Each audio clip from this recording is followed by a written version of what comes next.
All right, hey, what's up, everybody? The Jack Nerd here, bringing another F-Team podcast. It's going to be a big one and a long one. Who knows how long we are going That's to what go? she said. Yes. But overall, we're going to have a good time. We have a couple returning people and a very special guest.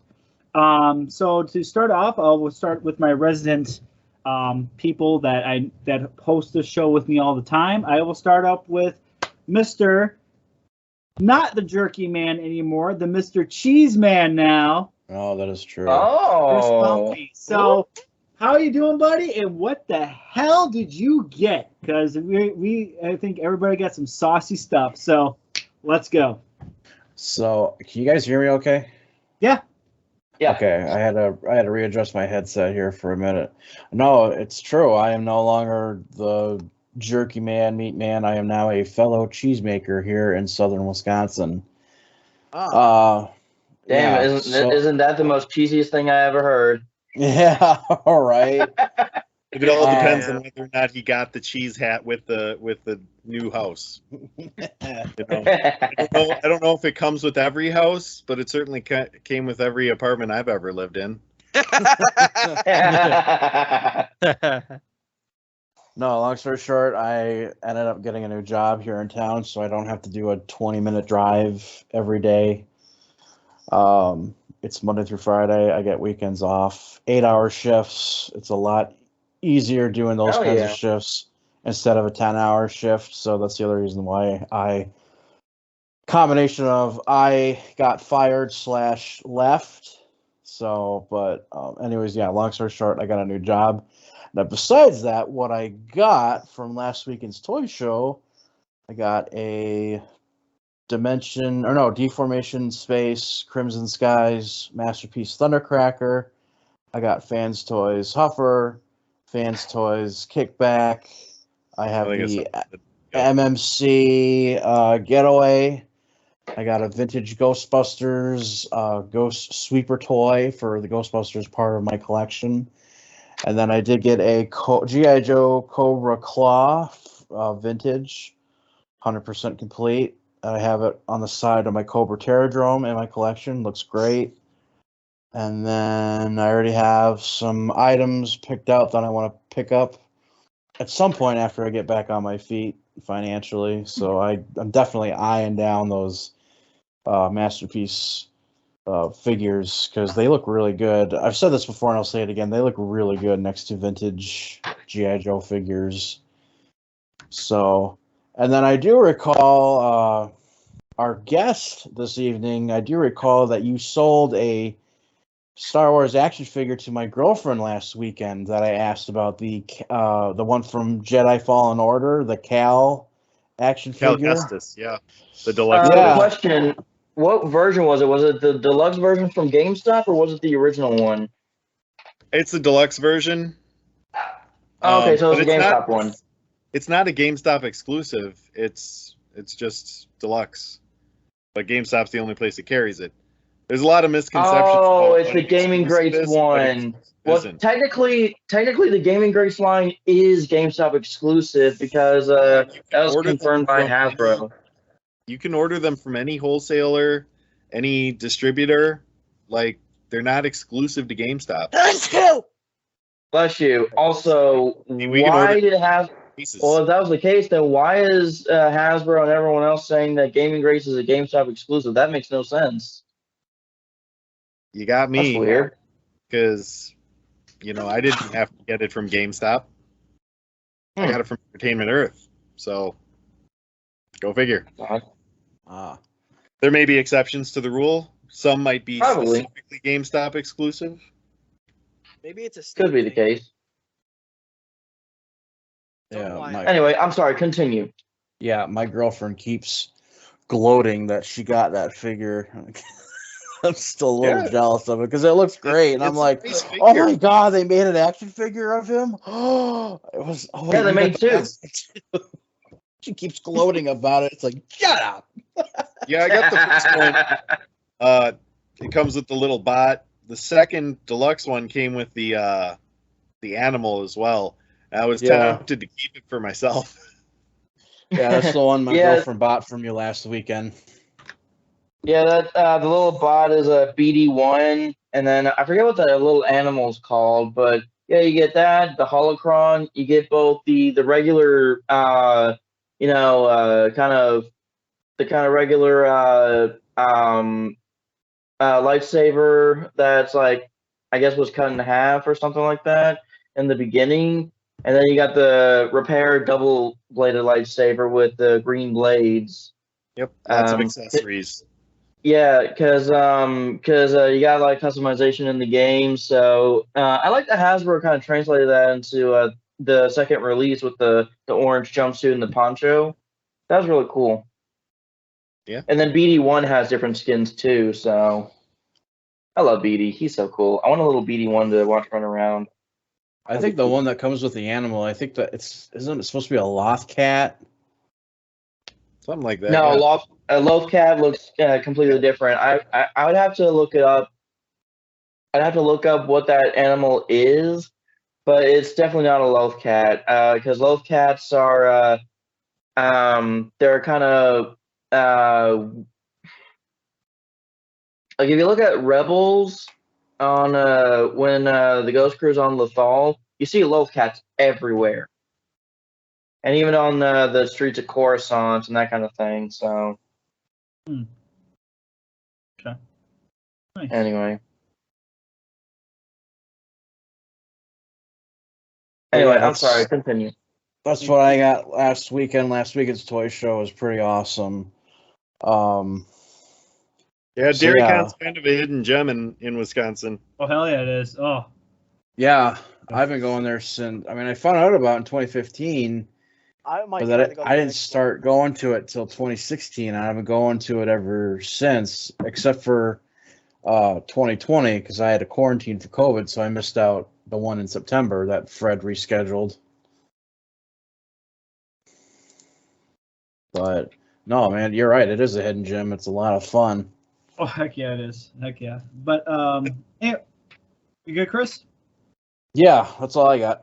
All right. Moving on to the next host. Joining us is Mr. Starpool himself. How are you, buddy? And what the hell did you get this month? I'm sleepy. Well, I'm waking up, but I'm still feeling a tad sleepy because I got 5 hours of sleep last night, and I can normally survive off 5 hours of sleep, but it's been a while since I had that little sleep. So work was fine. It's just it was very cumbersome, I guess you could say, because again, 5 hours of sleep, dealing with customers, wanting coffee and everything like that. Yes, I work at Starbucks, and yeah. I prefer But not other than to that, work there. huh? I have a friend that used to work at Starbucks. Sorry.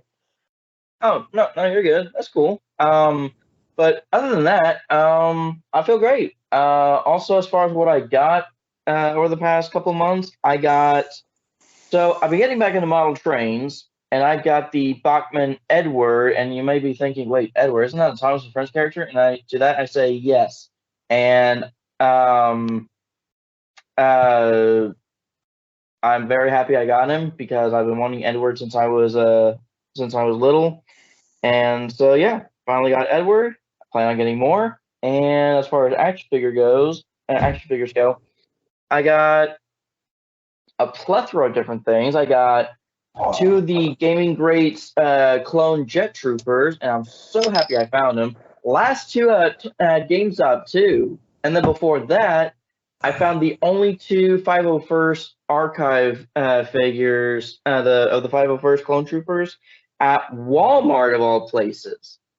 And I was like, and after getting those two and then the Jet Troopers, I'm like, bro, I'm on a fucking roll. And I got America Chavez, I think is how you pronounce her name, from Doctor Strange 2. Very, very cool figure. Also got the Marvel Legends James Jonah Jameson from No Way Home. Also a really good figure.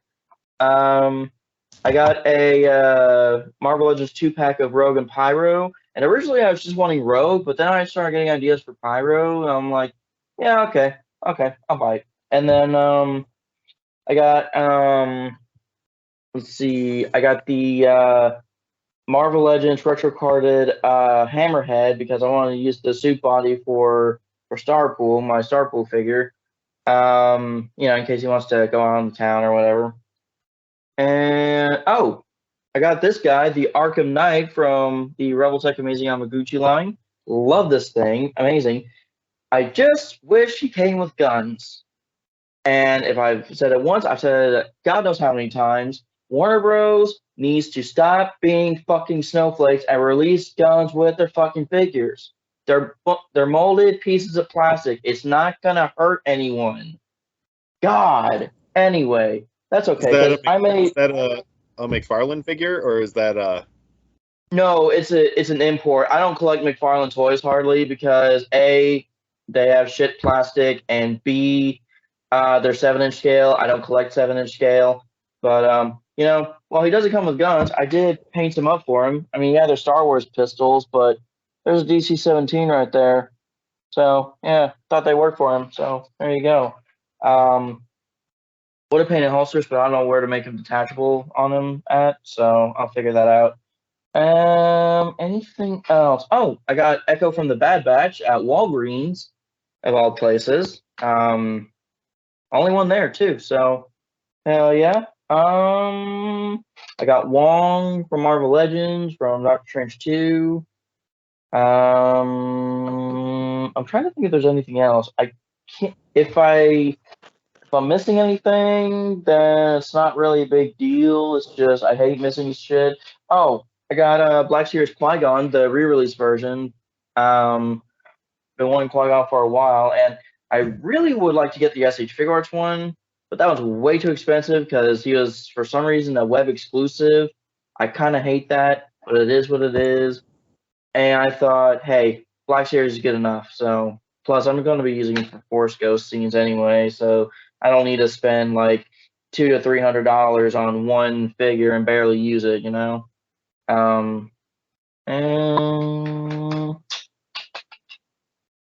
off the top of my head, that may. Oh, I got some a new motor for my Bachman Henry, and also James, but he really doesn't need it. I found that out recently. Long story there. I got a bunch of rolling stock files that I've been 3D printing, and some that I have to scale down to 3D print in the HO scale, but still, that's really cool. And I got over the past couple months, I got a couple orders of 3-link and screw-link couplings. I got like a couple packs of screw-links, and then like 2 packs of screw-links, both the first and second time I ordered from Gauge Master, and then 3 packs of 3-link chain and hook couplings, again both times, and yeah, just some odds and ends here and there as far as like supplies go. That's about it, really. Cool. So. All right, let's keep moving around. We got a couple of returning guests, and we'll get to our primary guest here in a couple of minutes here. And so we'll start with Chris Raptor over by Chris Raptor Studios. Hi, buddy, and what'd you get? Okay. Hi, everybody. 3-peat bitches. I'm doing pretty good. I got some figures. I got Legacy Bulkhead, which I did not expect to get. I wanted to get Legacy Skids, but they didn't have them at Target, so whatever. I also got Bumblebee Movie Studio Series Wheeljack and Ratchet. And then they had a Comic-Con where I'm at, and I somehow ended up with an MP52 Thundercracker. Wait, they had one recently? Yeah. Damn it! I told you next time you find out about a Comic-Con, let me know. Fuck. I'm sorry. No, you didn't. I did. That was like a year ago. No, the fuck you did. That was a year ago. Oh, like he's gonna remember that a year ago. I Jesus. know, that's why I'm Yeah. Starpool gets it. Jesus fuck. Anyway, I got memory problems too. Anyway, I do have a singular McFarlane figure. It's the Riddler from the new Batman movie. Great movie, by the way. Oh, I bought that for my girl. Yeah. I have the Marvel Legends retro, or like retro throwback, whatever. The Thing and the Invisible Woman. And then I got some books. I got Batman. I got a bunch of Batman like collected editions. I have White Knight, Last Night on Earth. I think I got, but yesterday I got The Dark Knight Returns, Nightfall, Death in the Family. I got Year One recently. I got both The Long Halloween and Dark Victory. Oh, the movies of the Long Halloween was really good. So I can imagine the I books are watched even part better. 1. I watched part 1. I want to watch part 2. I highly recommend part 2. I know. I need to watch it because I've seen clips for it. What I got my first SH Figuarts figure, which is Really? the integrated Spider-Man suit from No Way Home, the black and red one. So that's pretty good, and that's a good pairing up with my Venom. So Well, that's yeah. cool. If I may make one recommendation, when it comes to Spider-Man figures, switch to Mafex.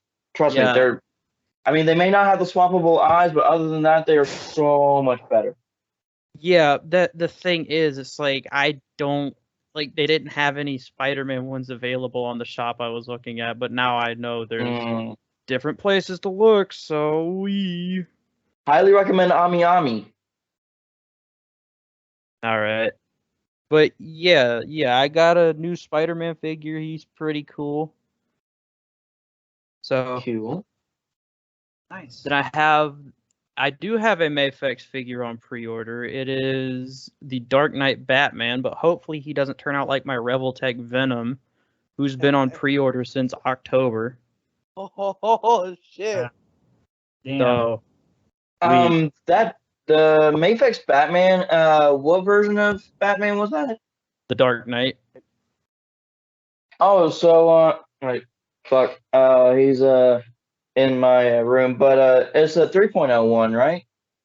I can't imagine. I can't remember. I probably just forgot. I don't have it with me.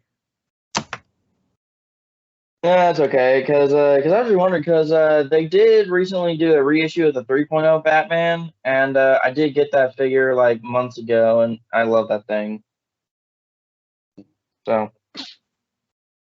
Nice. All right, moving on to another returning guest, Mr. James Fornack, aka JJ from Jack in the Box, the channel. You said it wrong. No. So, anyways, how are you, Jay? And what'd you get? Anything? I know. Recently got something. Out of all of them, I do not collect figures. However, I did get some stuff during March, mostly during March. And it's pronounced Formanak. Okay, Formanak. It's fine. I didn't expect you to pronounce it right anyway. No one ever does. Found out I that challenge you to pronounce my last name. Have fun. Oh God. I'm dyslexic, so this is a disadvantage. I keep on saying stud for some fucking reason. All right. That's a little sus, not gonna lie. So I just grabbed two things I bet. So this year was the first time I ever bought amiibos because I pre-ordered Kirby in the Forgotten Land, and I started streaming it with one of my friends here in town. And I hid the amiibos until that stream, and I got a little Kirby and a Meta Knight. So I might start collecting amiibos. Oh. And the other thing I got was a Lego set, because I still play with Legos, I guess. Hey, no shame in that. And it was the Legos. It was the battle of the it was battle of the fucking. It was the battle. That's what it's called. I don't have the. Oh, I do. The battle. Lego Marvel Studios, The Avengers Endgame Final Battle is what it was called. Okay, nice. And that was Thanos is my very first big fig I ever owned. Even though it's not my favorite character when I was a kid from Hulk. Hulk would have been my first big fig to ever own if I ever bought that set eons ago. But other than that, I've just been modifying this, which is a thing I bought earlier that year. Oh, the Lego land speeder. I bought the set 3 times now in my entire lifetime. Oh my god. And I've watched this thing evolve. I've watched this thing evolve from just like blocky to like this. And I'm like, what the fuck? And the thing came with the Ant-Man van, and as you can tell, I've already modified it. The reason why I'm modifying these things is because I'm going to make a short series stop motion because Mr. Jack Nerd, John over here, has inspired me to do something. So I need to talk to you after the show as well. That's fine. Uh-oh. John's in trouble too. Shit, Yeah. James has got a bone to pick with everyone. Watch out. Office. All right. But that's mainly what I got. Other than that, I've just been trying to find a better job. And I'm very happy for you, Chris. I told you the last time we talked, I believed in you, didn't I? I knew you could do it. And I still need to find a job now. But yeah, other than that, I've been working on animation and stuff. Nothing too big. Nice. Also, that's what she said. Tyler, Oh. I'm gonna need to talk to you after the show now too. Fuck! Principal JJ's making a list. And checking it twice. Jimmy Claus is coming to town. Now, Chris and Tim. I accidentally called him Tim. I'm sorry. I don't know if you get called that or find that offensive. It's because I know someone else and I started calling him Tim. Anyone here know Tobushkas? Yes. That's where that's from. Tim. Mm. So my IRL friend is the only one that knows that. All right, do your work. I mean, I think I watched him like once, and he's pretty cool, you know. He hasn't uploaded in like years, and he's still making bank. How the fuck is that possible? Because if you have like a good YouTube channel and it's still like being watched, you still make money from it. It's called making a hit song, And then never people returning. keep buying it. Over and over. And over and over. All right, but that's about it for me. That's Now we the can get same on to thing the- that happened with the guy who made the Duck song. Now he has money to make all those Lego Batman stop motions where Batman's a fucking pothead and shoots everybody who sees. No! That sounds amazing. I'm making a Gmod series called Blasted, and I'm Weed Batman, and my friend's Joker, but he's Persona Joker with the voice of Joker from Batman. Oh my god. It's all over the place. And they just go on adventures, trying to get Joker out of debt because he owes Dr. Doofus God. That shit sounds funny. I've just got to get my friend to get his motivation back up. Anyway, let's go to Tim. Tim's been sitting there all quiet, all nice, and he's probably about to. I like He's the fact that probably you haven't with us even waited for a already. response to see if he's okay with being called Tim, and Yeah, you're over here Tim this, Tim I'm that. Damn it! I'm sorry. So yeah, for this week in figures, I got just like Tyler, I got America Chavez. Picked up Master Mordo and Doctor Strange himself. That's actually all I could find out of the wave in all of the Targets that I visited today. I was just out shopping for myself. I got a retro card Hobgoblin, and I don't know why, but you know they have plenty of these Scarlet Witch figures. Not in the actual Doctor Strange wave, which I thought was really weird. Right? Why would she's in all the commercials? Why wouldn't you put her in the wave? They just So I have a feeling, I ordered a case of her, so I have like 7 or 8. Go in a pack of Just wands. ready to go. And then of course I I got Skids, the Masterpiece Edition. Of course, I ordered a case of those for the show for DairyCon. Yep. And then I also ordered Reboost, which is a Diaclone version who actually looks like Optimus Prime. You can see the head is very primey. Oh yeah. Yeah. It's nice. I thought about getting a Reboost, but then I'm like, oh wait, Matt. If Yeah. I get a Masterpiece, I either want it to be like Optimus or Megatron.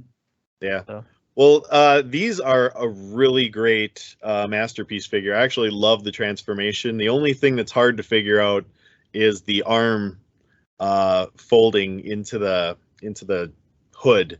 It's a little weird. The rest of it's actually amazing. The reason I got Reboost is because he comes with the actual Diaclone motorcycle.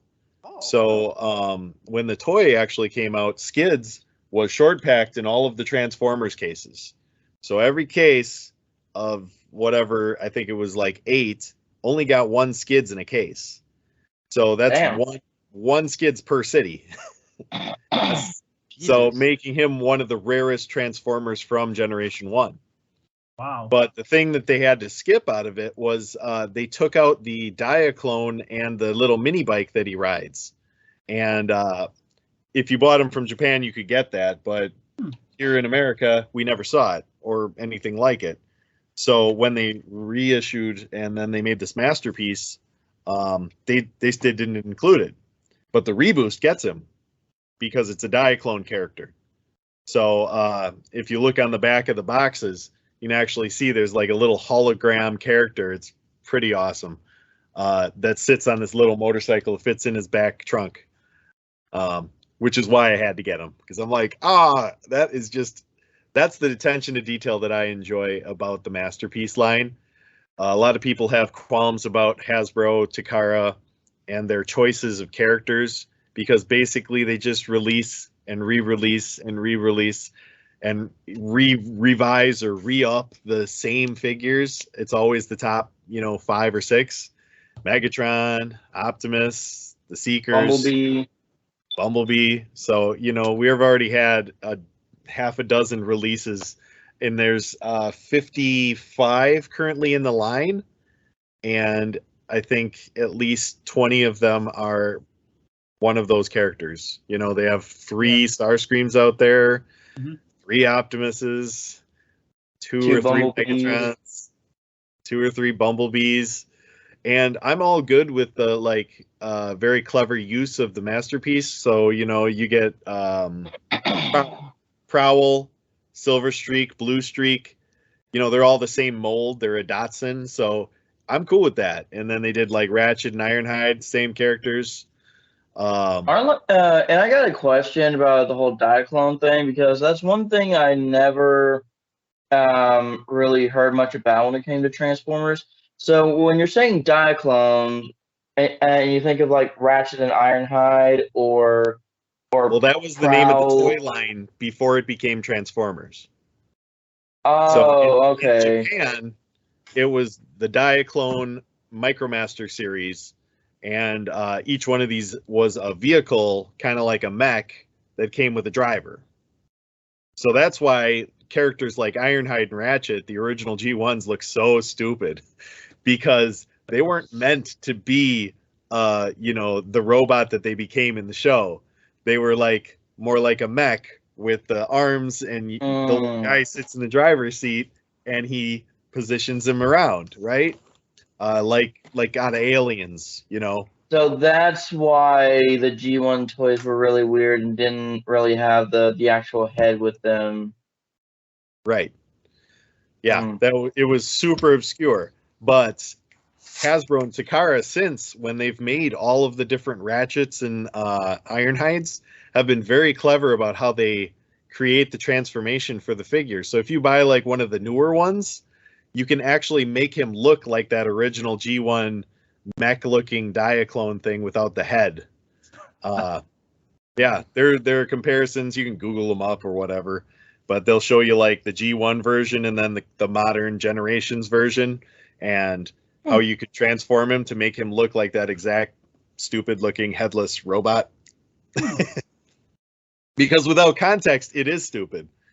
But yeah, it really is. You're like, why my character never looked like this? Ironhide was cool. What's going on? And yeah, I picked up a couple other things. I got the Wheeljack from the Bumblebee movie. It's a great Transformer, great figure. I got Wreck-Gar from Maddie, one of the guys that runs DairyCon. He gave me a pile of amazing figures. I got this Galvatron, the Kingdom version, and the Wreck-Gar. I think I got tracks from him. I got a good variety of figures because, you know, I have like, I mentioned it in the video, I have like 6,000 Transformers. Right. Jesus. That's right. Holy shit. But I also have like 6,000 Marvel Legends. So Damn. Your room is like you know how women have like the closet full of all shoes? It's like that for you, but it's all figures. And then behind a door of figures, there's more figures. yes, A exactly secret like figure room. Awesome. A well, secret you know, toy room. with media becoming invalid in most cases, you know, DVD shelves are so easy to pick up. It is easy to like display up your figures on old DVD shelves for almost nothing. And you know, True. I can fit 4, 5, 6 figures per shelf and just stack them up, and it's the whole wall. Bam. You just And then all the solved, box figures go right up top. you just solved my fucking issue with putting stuff on shelf. You just single-handedly solved the whole issue I was having. Yeah. What? Why? Yeah, I went on Amazon and I bought one of those super deluxe DVD shelves. It covers a whole wall, and I just lined up all the figures. Makes for a great display. I actually cut out the back of the boxes on the Marvel Legends because each one has like a design or an emblem, and like the Mordo one's just basic gray. But like the Spider-Man ones have spider web. I just put that behind as a background piece. Literally That's cost me actually nothing. really smart. I can't wait for that movie to come out. I'm so waiting. Yeah, so that's what I was saying is the you know, I got my Scarlet Witch set aside ready to go for the movie because, you know, they haven't released a figure for her. And same thing with Spider-Man. I'm expecting a wave 2 of Spider-Man figures with like Doc Ock and Lizard, Sandman.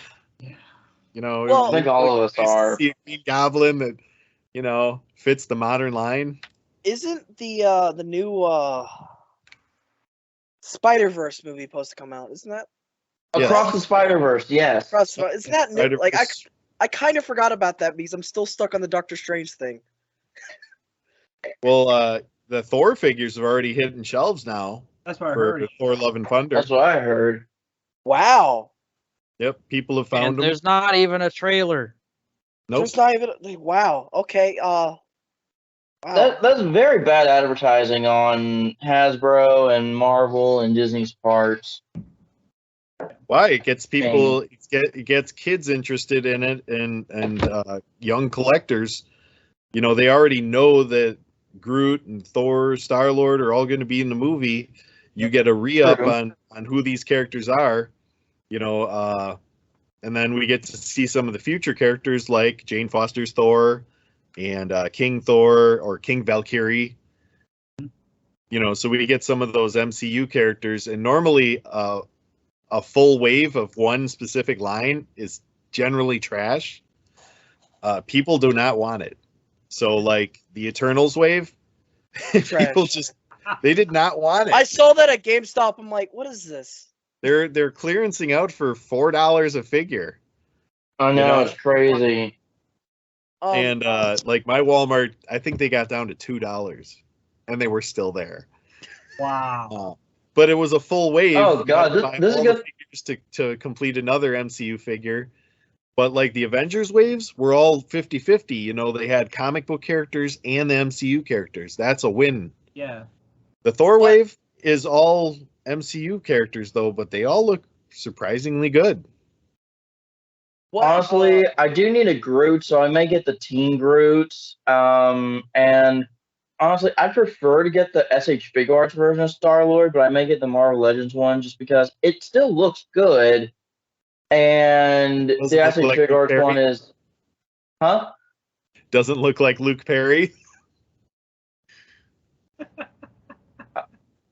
Luke Perry. He went back in his brain and I had to relook at the image. Oh, no. Yep, you lost me. Lost him. Oh, wait, hold up. So, wait, Luke Perry. Didn't From he like 90210?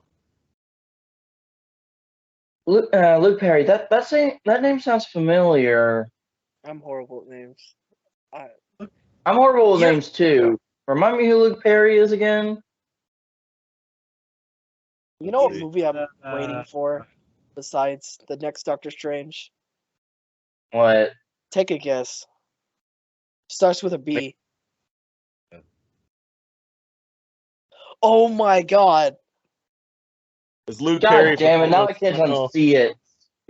What the fuck, man? Thanks for ruining that, fucker. No. You know what? I'm gonna take the visible scrub brush. There we go. I don't know what you're talking about anymore. Yeah, until these fuckers bring it up again. Blade is what I'm waiting for because this could be a complete like failure or a complete good thing. I feel like it's like rolling a dice because of Well, Blade is one of the characters that honestly was a complete failure up until Wesley Snipes took it over. Yeah. Like, and that's what I'm saying. He wore like pink sunglasses and like a yellow shirt or vice versa. It was just ugly. And his character wasn't a daywalker or a dampier.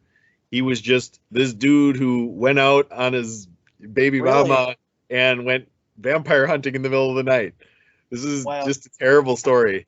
Well, I hope they base it off a Wesley Snipes thing then. Yeah. Well, after that, Marvel reinvented the character and made him more edgy and cool, like the actual Wesley Snipes interpretation. Well, I mean, I'm just like, because Blade, the Wesley Snipes is what I grew up with, and so I'm like, I looked into it. The character the guy that's gonna play is the new Blade doesn't look too bad. I just hope he can pull it off. Some people said he probably there was some dude that's like worked with him or something that said he probably could he more likely can pull off a Wesley Snipes. Somewhat of a Wesley. I think he was in the Luke Cage TV show, wasn't he? Yes, he was. He was a Cottonmouth. Was he Cottonmouth? That was a yes, season he was. 1. No, he was Cottonmouth. Anyone here is up to date with Moon Knight? Yes. I have not watched episode 3. Do not spoil episode 3. I just watched episode 3 the other night. Unfortunately not. It's in the news. We'll get to that. We got a whole list of news. I asked you to resend me the thing, and I don't have it. God damn it! Shit! I'll resend it to you. My bad. I've been sitting there like I got so tuned with trying to figure this shit out because our resident tech guy was MIA. But seriously, whatever you do, please do not spoil episode 3. Thank you. So Iron Man dies. I fucking hated that. Fuck off, James. That became a meme, and every time someone says "Don't spoil it," I was like, "Okay, Iron Man dies." What? No, episode 3, man. Turns out Anakin Skywalker is Darth Vader. Oh my god, really? Wow. Oh, wow. Really? Didn't figure that one out. Oh my god. Dude. That is the biggest spoiler for an episode 3 that there is out there. Seriously, kids didn't see it coming, but adults knew exactly what was going on. Which is proof that the movies actually do carry weight to kids. They don't see it coming. Jack, where is it? I just sent it to you. On what? On your email. On the internet. It's very popular. Your email. Yes, the internet is very popular. I don't have an email. I live under a rock. Did you send it the rock email? @gmail.com. Dwayne Johnson @gmail.com? Dwayne Johnson @email.com. No, I know what I'm opening my email. Did he get into porn, start going by Dwayne the Cock Johnson @gmail.com? Oh my god. That's funny. Well, but he's got to carry the extra weight while he's not here. Well, I'll just say my bit real quick while Jimmy does his note searching. I'm doing well, doing very well. I mean, just been busy at work. I got thanked by the one of the individuals that run the college and stuff like that. The president of the college, he thanked me for my hard work and efforts, and so did one of my instructors because I work at a college, because they had this huge event. So I am glad my hard work doesn't go unrecognized. And DairyCon was a blast. I mean, after my absence since 2018, and now just able to come back was just a breath of fresh air, and scored some excellent figures. I mean, I scored the Wheel Blade, which is I think was a Chosen Prime exclusive from which is a repaint of the Athena from Fans Hobby. And then I scored Stratotanker, which is a KFC version of Octane, and Skids from KFC, Tim's store, Kentucky Fried Chicken, which was Yeah, which was right. great. Kentucky Fried Chicken, very popular. Finger licking good. Just kidding, kids. Don't lick your fingers. That's nasty. Uh, And then I also got one of the train bots for the train combiner from the Moon Studios, and also I picked up Fans Toys Perceptor, which is freaking great. I mean, I'm actually glad I sold Jansen, and yeah, I went to a gun show today. I picked up some patches, the classic Embrace the Suck, and then I'm Your Huckleberry, which I hope people recognize that reference, because that is from the movie Tombstone, is when Doc Holliday does that final shootout with Johnny Ringo, which I watched yesterday, as a matter of fact. So overall, I'm doing great. I'm doing really good. My girlfriend, she had a great time at DairyCon. I got her a Bumblebee because she really liked the Bumblebee movie, which is probably one of the best live action Transformer movies to come out, which we will talk more about. No, it's not one of the best. It's the best. we're talking about the same Bumblebee movie with the girl mechanic, right? Yes. Yes. Okay. Yeah. Oh, Tim died. He Tim probably dropped off the face of the earth. But oh shit. God damn it. I hate when lag happens. He's probably sitting there like, hey, I wonder what they're doing. Wait, where'd everything go? That was the void taking him. Right. Yeah. But yeah, I mean, overall, it was good. DairyCon was great. It was a lot of fun. But yeah, let's. We got a lot of news to cover. Hopefully Tim comes back. We'll I should just see if we can add him again real quick. All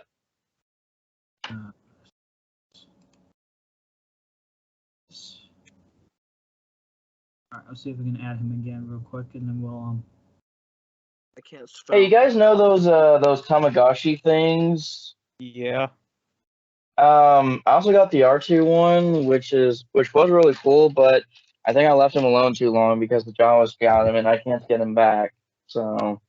All right. I don't want to move on without the guest, but Tamagotchis just seem like Crisp. play. It just seems like a chore. Crisp. Honestly, yeah. Crisp. Yeah, R2 is honestly a chore to Check. keep up with. I mean, R2's. I love R2. He's my favorite Star Wars character, but keeping up with his mechanical ass, Jesus. But Imagine if it was building a full size prop.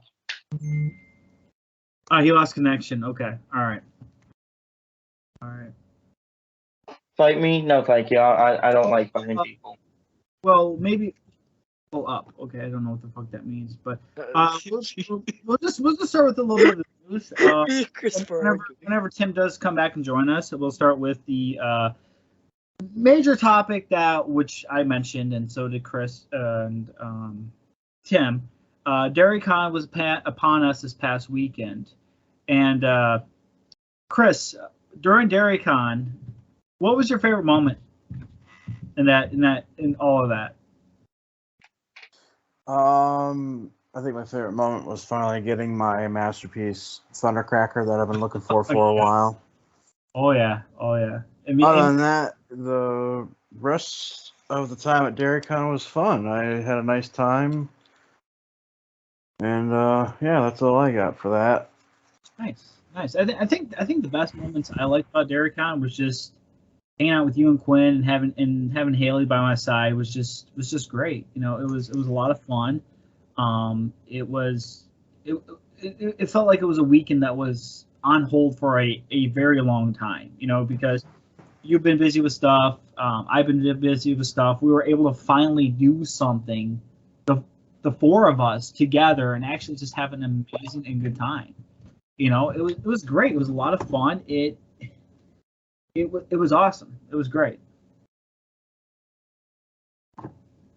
But I'm gonna try to go with y'all next year if I have enough money and I can just fly. Yeah, same. I wanted to go with you guys this year, but I'm broke as fuck, and yeah, so.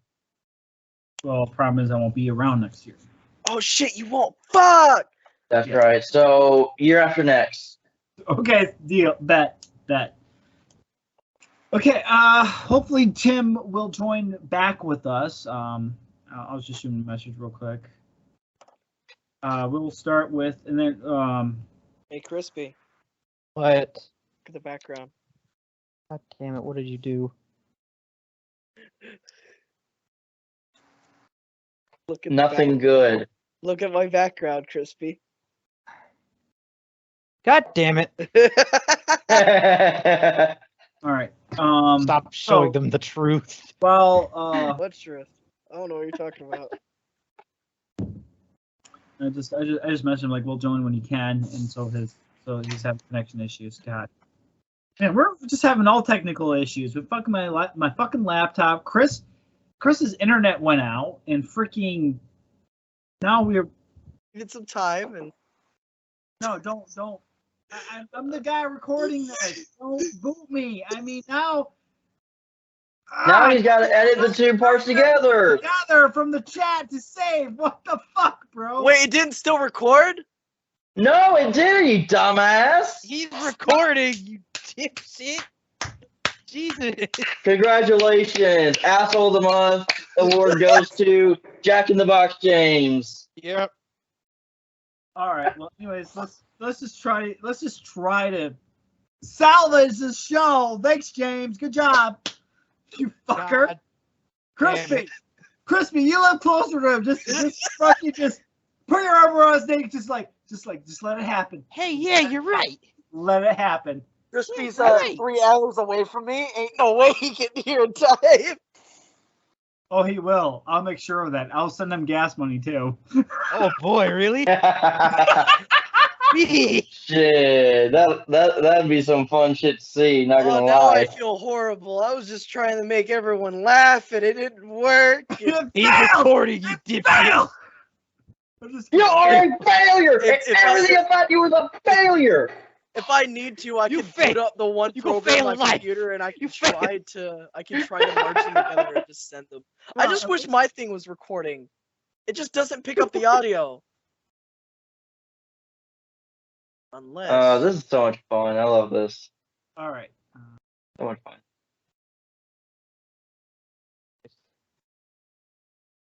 All right. Let's Thanks, hopefully- James. hopefully, if and when our guest can return, hopefully he does. I'm gonna cry. I guess we'll just continue on with the news segment. gonna cry? So, what did you say to me? Damn it, You don't. right? Jimmy, stop it. Jimmy, stop it. I think I'm gonna cry. I feel Jimmy, so stop bad. He brought you onto the show. He could take you out. I feel All right. so bad. Let's salvage the show and get it on the road. Oh god, not the fucking Shrek meme.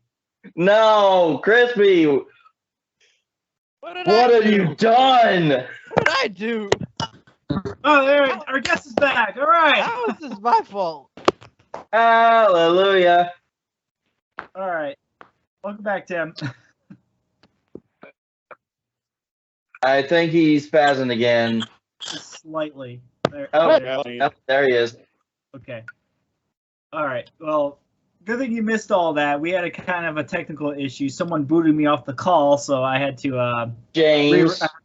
back to re-recording things. So Smug ass. all right. We were just talking. Chris and I were just talking about DairyCon, and what was your favorite moment about DairyCon this year? What was mine? Tim? Yeah, your favorite moment at DairyCon.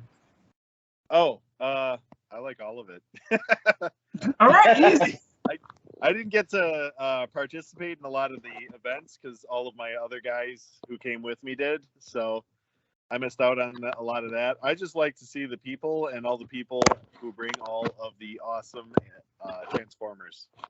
Oh, damn right. Damn right. As I've mentioned before, I have like 6,000. So being able to find any ones I don't have in the wild is usually a pretty big deal. Right. So right. when they have a DairyCon, it is phenomenal to be able to find all the figures. Last year I got there was like a Sam's Club exclusive Transformers Armada Starscream. It's like a alternate colored paint job. I'd never seen it before. And then they also had there was a Ramjet also in the Armada series, and I was like, oh man, I have never seen this in person before. I gotta get this, So always something that is just absolutely amazing when I go to these shows. And Right. it's mostly run by fans, and it's not like an official thing, like there's MightyCon and Comic Verse. Those guys are official shows, and they run to make the money. DairyCon is all about enjoying the culture. Right. It's a very different take on exactly what you want to do with your life. It's like, yeah, I want to build robots. Nice. It's like, if I could go to China right now and see the giant Gundam, I would. This is in Japan. Is that in Japan? It's in Japan, yeah. Yeah, I was about to say, it doesn't sound right. It sounds like it'd be in Japan. But yeah, like I saw videos of that. It's really cool. But yeah, DairyCon was a great experience. It was a lot of fun, and I'm glad to met you and buy that Skids. That Skids figure is awesome. I love it. Freaking great. And supporting a small business is what I'm about. Our guest here is owner of Knowhere Collectibles in Watertown, Wisconsin. So if anyone listens to the show and they want to visit Watertown, you have your store opening here pretty soon. What day is that? I'm actually going to do a super soft open on May 1st. Okay. If you ever heard of the show Letterkenny, they Yes. have a super birthday in one of their early episodes, and since then it has been a hilarious joke. So I'm going to do a super soft open for my store, and this will be my first tier on opening a store. I tried a couple flea markets and kind of get in and figure out how I want to run my business, and I spent a couple of years trying out different ideas and stuff. Mm-hmm. And the main thing is that I don't want to say disappointed, but I'm kind of like, what I like in pop culture isn't represented in any type of store. So you have your GameStops that are video games, 90%, 20% toys and other things, or less. Comic book shops are 90% comic books and 10% toys and other stuff. Toy stores like Toys R Us, 90% toys and 10% everything else. Why can't we have good representation of all those things? Right. Yeah. And my main focus is actually creating something a lot different. Is basically I want to take Comic-Con and make it a store. That would sound amazing. I like that That idea. sounds like I a like that. badass idea. That's awesome. I like that. Yeah, That's this is my awesome. long-term goal. But getting artists and cosplayers and just a variety of things you don't find in stores. Even musicians too. I have a lot of friends who are in local bands and stuff. You can't buy their CD. You can't find it. You can't download it. There's 800,000 artists out there. How are you going to find them? The same thing is relevant with comic book shows and toy shows. You get a cosplayer and selling their 8x10 glossies, and you see them once and then you never see them again. Sure, they're out there on Etsy and Facebook and all the Instagram and everything, but to find them in a plethora that is so unlimited, I think that's actually a problem. And I thought, well, what if I did a store that represents just the local people in, say, Wisconsin? So I want to get the artists in Wisconsin. I want to get the cosplayers in Wisconsin. I want to get the musicians in Wisconsin a space to sell their work. And that way we get that kind of Comic-Con experience. Yeah. Because the one thing I did is I illustrate. Actually, one of my drawings is behind me, right up there. It's one of my prints. Are you stop Went to motioning Chicago right Comic-Con now? for 5 years in a row to sell my work, and I never did. I sold a couple prints, but to get your name out there takes so long to build up a following. And to get people to buy from your web pages and stuff like Etsy, I didn't make a single online sale in 5 years. That's crazy. But they bought it in the show, in Wizard World and in D2E2. They'll buy it there. It's kind of an impulse buy, but you have to find the right stuff. Right. Yeah, and I do have to sympathize with that because that's kind of why I kind of not really abandoned, but that's why I haven't really posted on Instagram much, or at all really lately. Is because I want to show people what I can do as well, but it's like, oh yeah, well, we don't give a fuck, and it's like, all right, cool, so because when it comes to toy photography, you could see D Amazing and God knows who else, and they have a huge following, and then you got smaller guys like me, where it's like, we don't give a fuck, go, whatever. It's like, well, that sucks. Yeah. So there's no reason you couldn't do, have a print and a business page or a QR code or something that I could have posted up on a wall. Yeah. And there's a lot of options out there, ways to do things. I found the same thing when I was going for, I forget what it's called. They do a pottery run where you can go and see all the different people that do clay pottery and stuff. But you can't find any of those things in the store. There's no store that sells their work. You have to wait for Art Square on the fair, Art Fair off the square, and everything. It's a little twice a year. Okay, well then they do this pottery run where you can actually go to see their kilns and everything and what they're making at their house, and that's phenomenal. But finding them in a store, non-existent. Yeah. So I wanna be able to get some of those people represented in one spot, and it's not like GameStop where they're giving you these hardcore deals like $80 for this exclusive and whatever. No, I want to get people to find you. Yeah. I completely get what you're saying, and my channel just recently hit 722 subscribers. Oh, Nice. congrats, man! I didn't even. I was check one it. of them.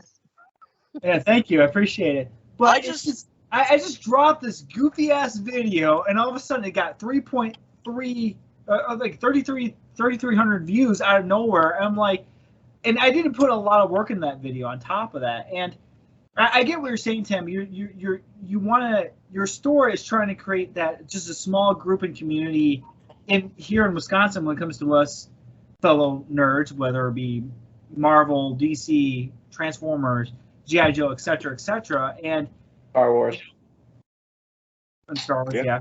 yeah. And I get where you're coming from, because my channel has a very small following, and it's just hard to build up to that work. And I know it's just hard to get to that point. But when we do, you're like, just like, wow, where did that come from? It's just sometimes just comes out of nowhere.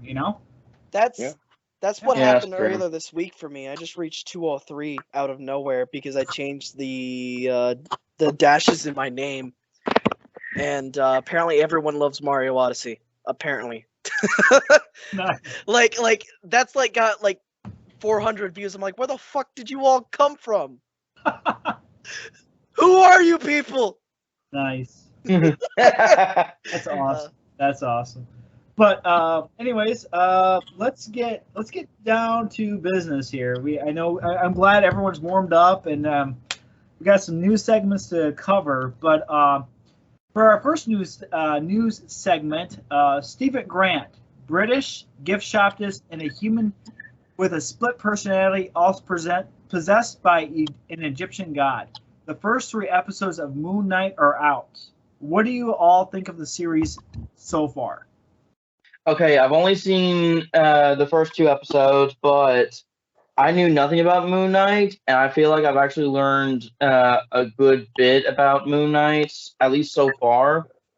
And I like the series. I like it a lot. I'd say I like it even more than I wouldn't say I like it more than WandaVision yet, but so far it's a lot better than Falcon and Winter Soldier.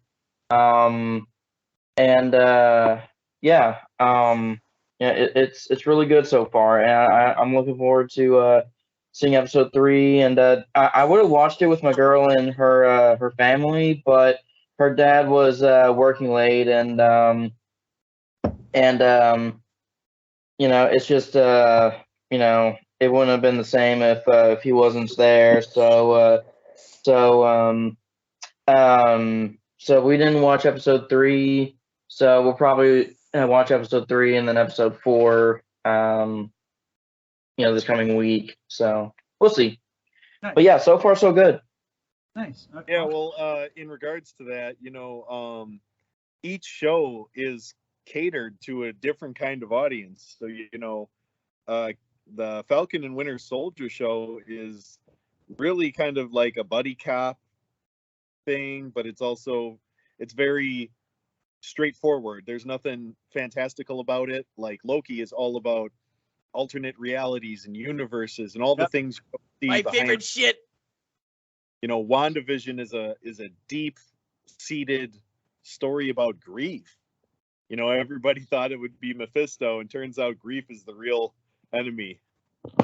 I never looked at it that way. I never looked at it that way. Wow. I didn't either. And Moon Knight is really about split personalities. There's a lot of bipolar people out there, and this represents them in a way that maybe you understand them better. Mr. Knight and then Moon Knight. I love the little thing that they did there. I just watched a video about the differences what they think is gonna happen. Like Moon Knight is gonna be like the guy that, oh, I need you to kill someone.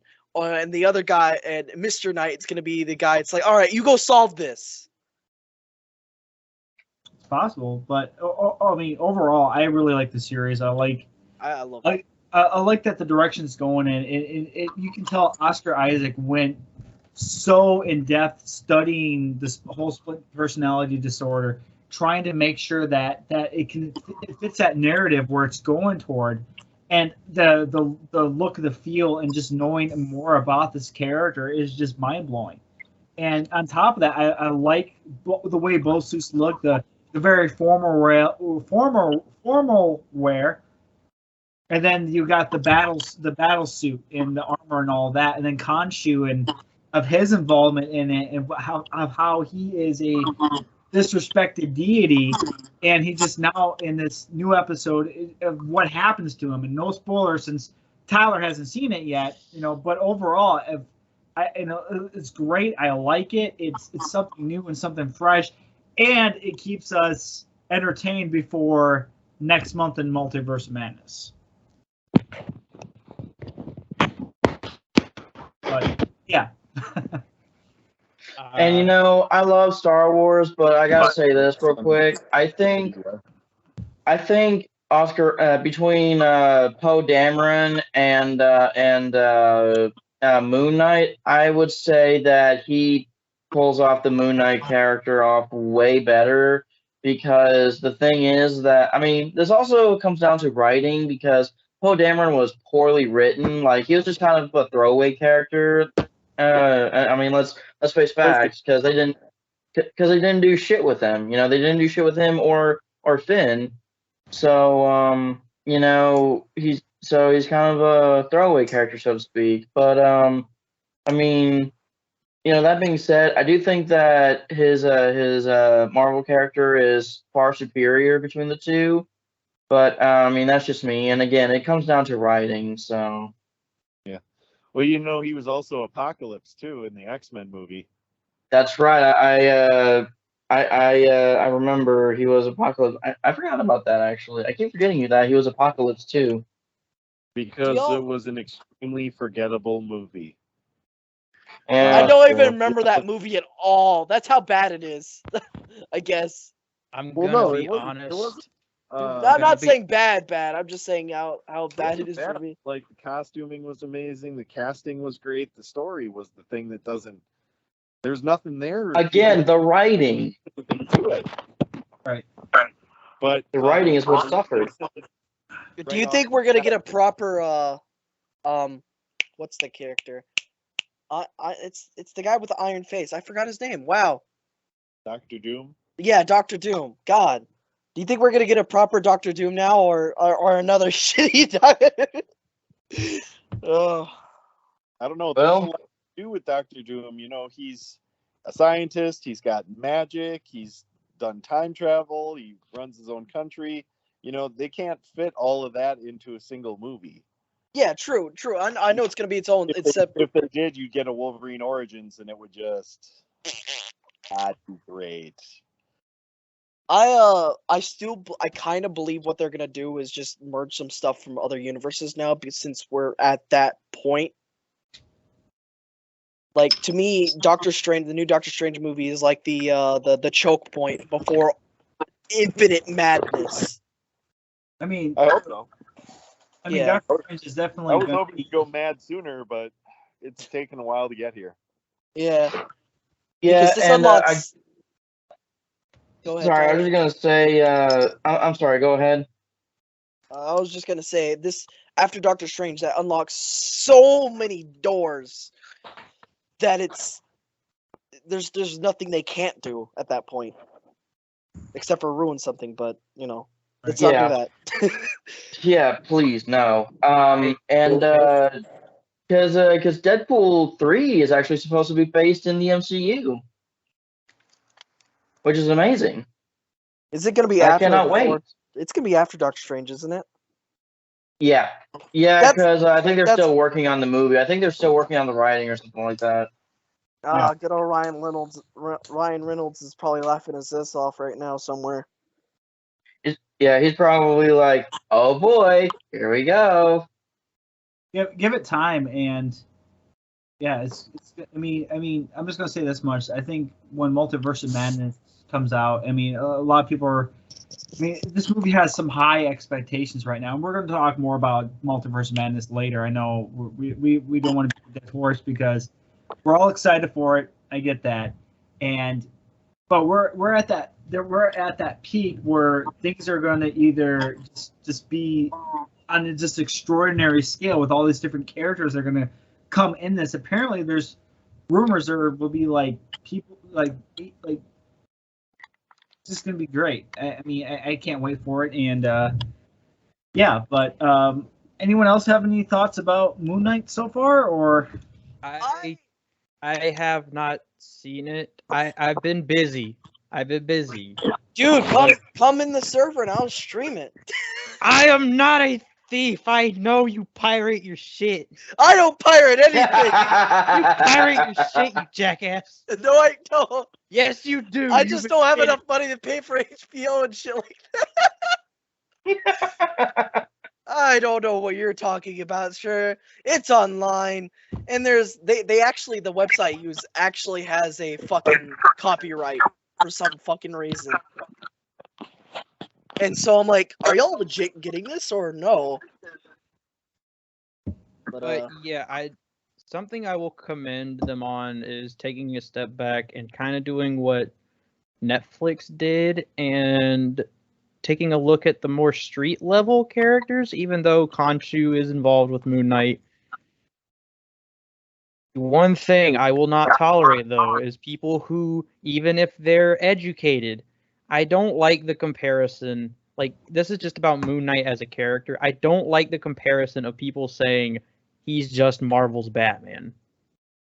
Like, I don't like people saying that's all he is. He has similarities to Batman, like in what he does, but I don't think he's just Marvel's Batman.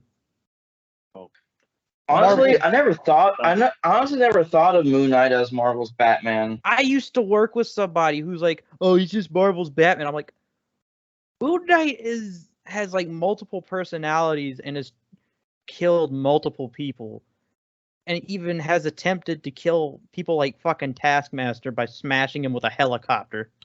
Yeah, I don't know why people say that. I thought it was a funny joke, and I was just laughing at it. No, it's not. People will legit make comparisons saying, "Oh, he's Marvel's Batman." He's not. Jack nerd. I saw you make that joke, and that's why I was confused. I was like, he made the joke in the last podcast's notes, and I was kind of laughing. I'm like, oh boy. I'm totally not looking at tickets right now to go see pre-order tickets for Doctor Strange. But I from what I've seen of it, I do like what they're doing. And I am looking forward to Multiverse of Madness, since we're going to talk about that. Going to Doctor Doom. Marvel, if you are listening, do not make Doom a one-time villain. Yeah, please don't. That's do what I not don't. fuck him up. Yeah. If you fuck him up, I'm giving all my money to Sony to make more Venom movies. Wow, this is funny. Or at least Morbius. I have not seen Morbius. Not seen Morbius. I haven't either, and I've just heard it's been shit. I will give them money for Morbius out of spite if they do that. I won't even watch the movie. Let me buy tickets for Morbius, and then not even go watch it. I will do that if they fuck up Doctor Doom. Because I'm sick of Doctor Doom getting like he's getting the shitter. Well, the next main villain is supposed to be Kang the Conqueror. Obviously, true. Yeah. If you know about the Loki show, he makes a kind of cameo at the end. Yeah. But it's not really Kang the Conqueror. We know it's one of his variants, reality versions.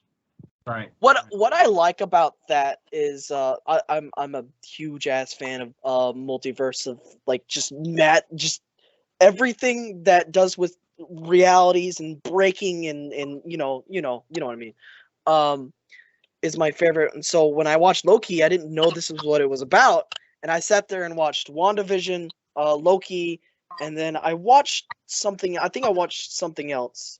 What If? Oh, Hawkeye. I already binge watched What If. And I just recently finished Peacemaker not too long ago. Don't spoil That it. was really good. That was I know that's a DC movie, but Well, it's more of a series than a movie. yeah, it was pretty good. But I can't wait for this Doctor Strange movie. Totally not why I'm looking up tickets right now. I'm seeing they have it in 3D because this is probably going to be something I'm going to watch by myself. Well, Chris, any thoughts about Moon Knight? I gotta finish up episode 2, and I gotta watch episode 3 yet. But so far, it's all right.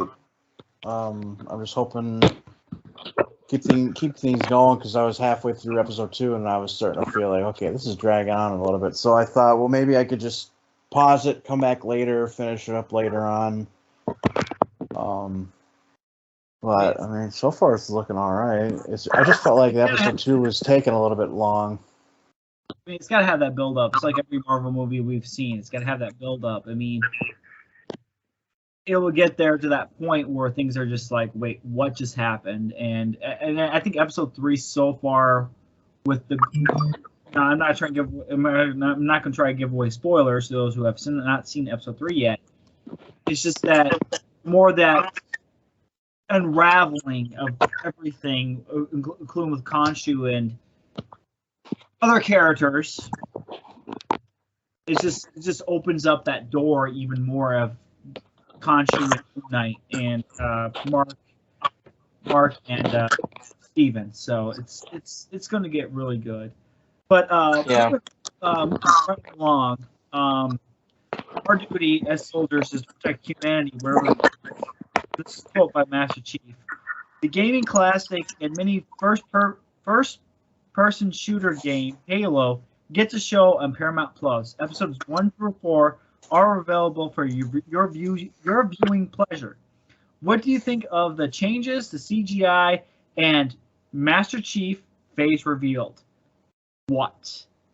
Haven't seen it. I have not seen the Halo series because I really don't care. I dropped out of that a long time ago. Wow. I thought about watching it, but then I heard, "Hey, Master Chief shows his face." I'm like, "Oh, never mind." I guess I might be the one who actually enjoys it. I don't know. Like, I don't care how good the writing is. I don't care if it's like the best video game to TV translate. You don't show Master Chief's face.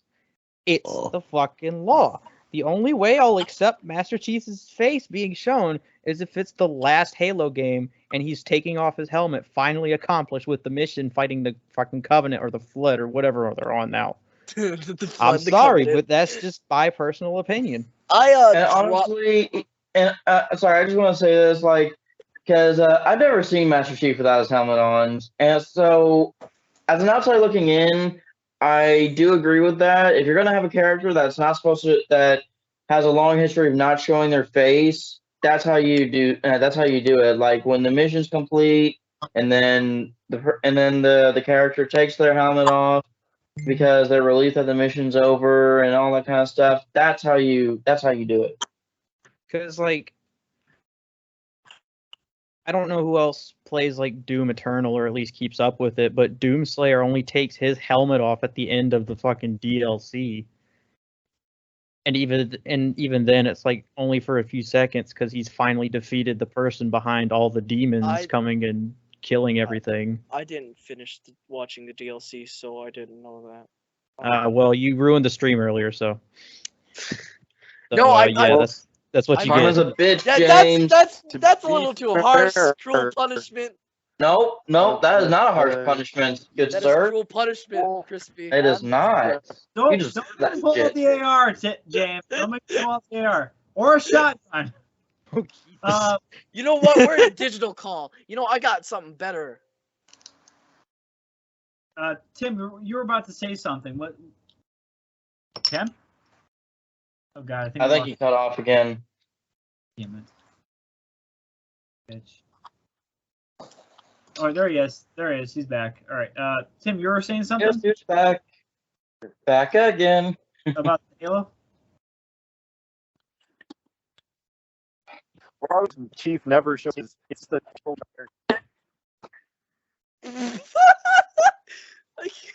feel so bad. I can't hear him. Say that again? duck hunt. Good Duck content. cut. Good content. Okay, I guess we'll leave it at that. My opinion about the show, I like it. I think episode 1 was the best so far. It's definitely a different retelling of Halo itself. I mean, I don't know if you guys are going to check it out. I do Probably like. not. I mean, Probably not now. I do like how they have the original voice actress for Cortana back in the show. I love the way the Spartans' armors look. Like, I would want a set of 117's Spartan John's suit. I can just put on and it looks real. Like, it's something you could physically touch. That it wasn't used by CGI. That you can actually put the suit on and you can feel like a Spartan. I mean, the CGI is a little wonky, but at points in times, I saw episode 4 today. It's a little, like I said, it's a little slow, but you can tell it's a different retelling of the Halo story. Like, it's taking place in an alternate reality, an alternate universe. But I mean, Multiverse of Halo. I like it, but I get everybody's like, oh, Chief revealed his face and stuff like that and whatnot. But I mean, I like it at least. So there's that. I'm gonna say. Bless you. What's that? Thank you. The Halo verse of madness. Oh my god. We have to go Here back we go in with time. the Multiverse Madness jokes. We have to go to the other reality where he did not take off his helmet and just record from there. The correct reality. The good ending, not the bad ending where he took off his helmet. That was the bad ending. Yeah. Oh, Life is God. like a video game. Sometimes you get bad endings. Yeah, this was the bad ending. We need to restart from the last save.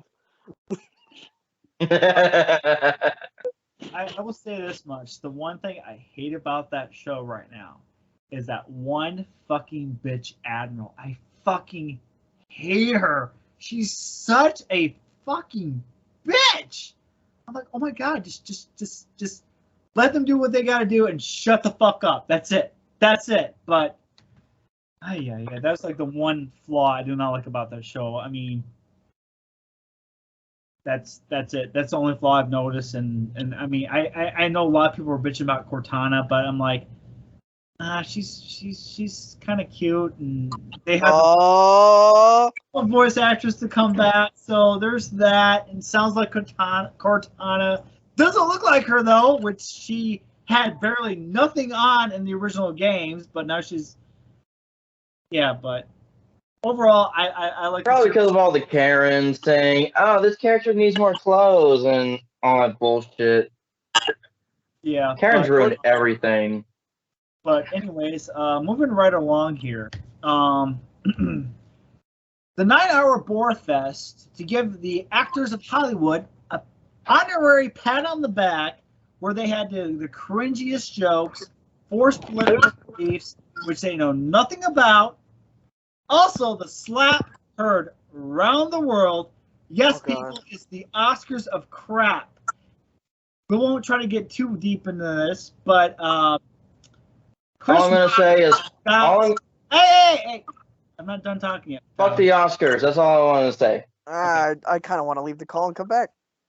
But I'm joking. Chris Rock gets bitch slapped by Will Smith for a joke about Will's wife, which she herself is a joke. If you don't know much about her, she is they're in an open marriage, so she can go dick around with any guy. Nah. She got into an entanglement. Mm. Yeah. But you got to admit, the memes that spawned from this were pretty fucking funny. Just kiss. I have some on hand. Speaking of which, do I have Skype on the phone now? Oh, I do have Skype on the phone. Hold on. I'm gonna be honest. When I heard that this happened, I saw it.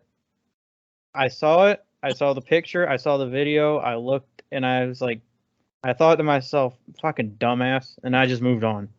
I could not give less of a shit that this happened. Right.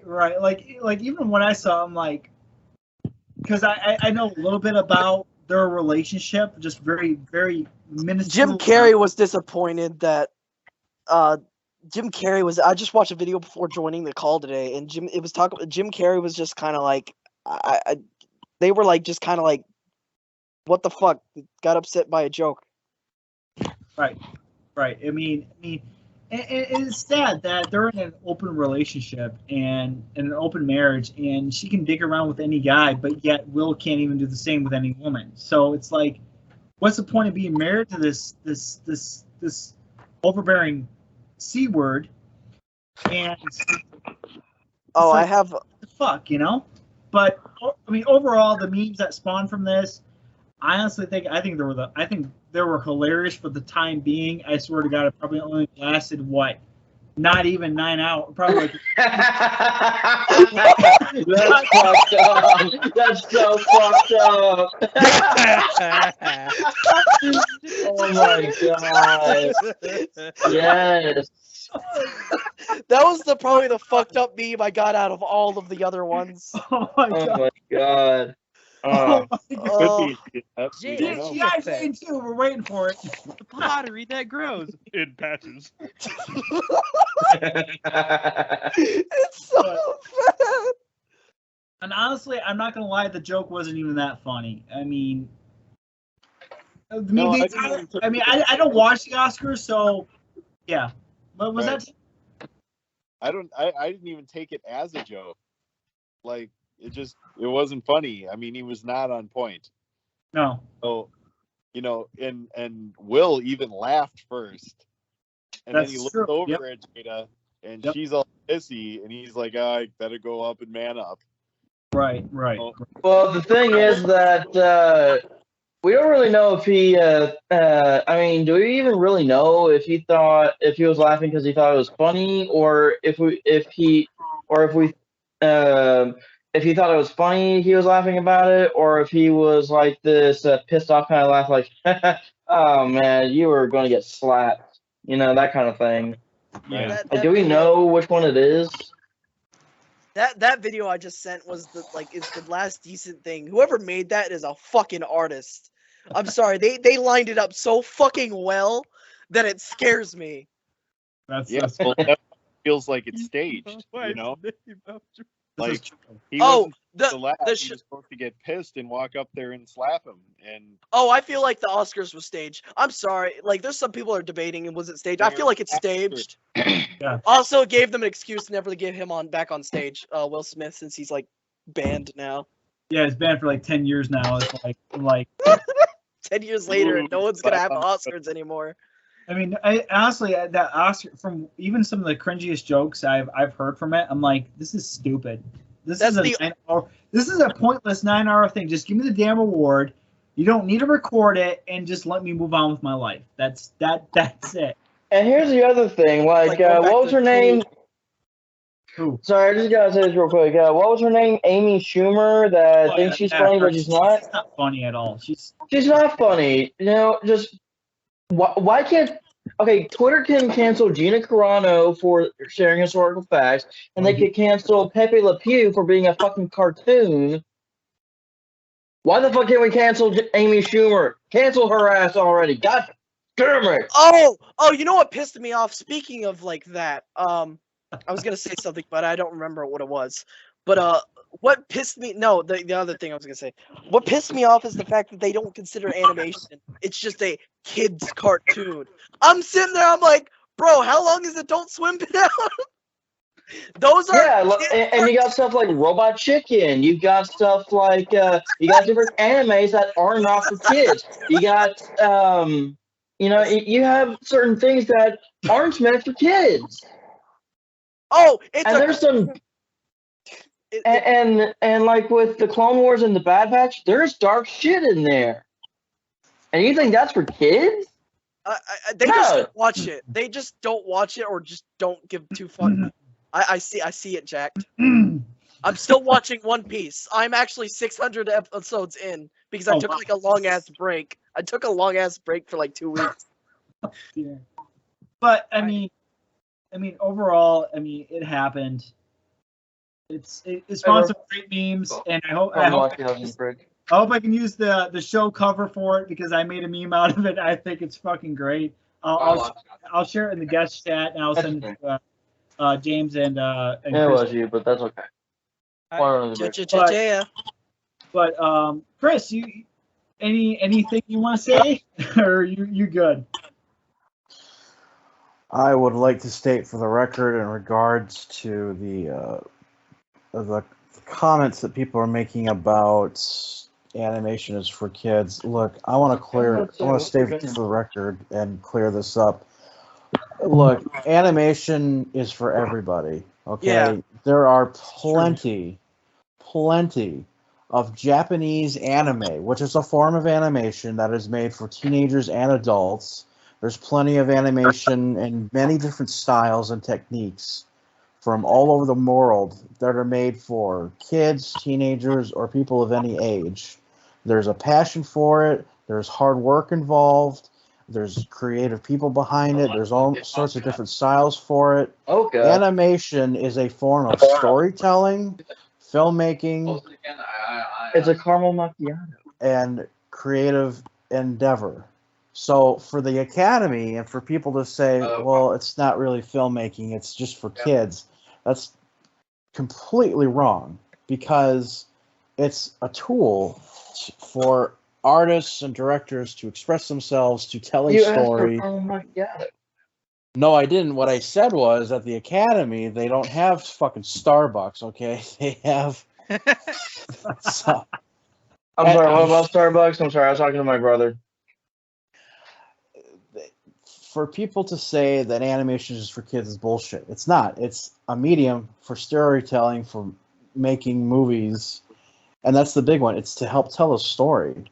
If you look at the movie that just came out, the Mitchells versus the Machines, if you pay attention to not just the story but the way it's been animated, that style is radically different than what Disney came out with Encanto.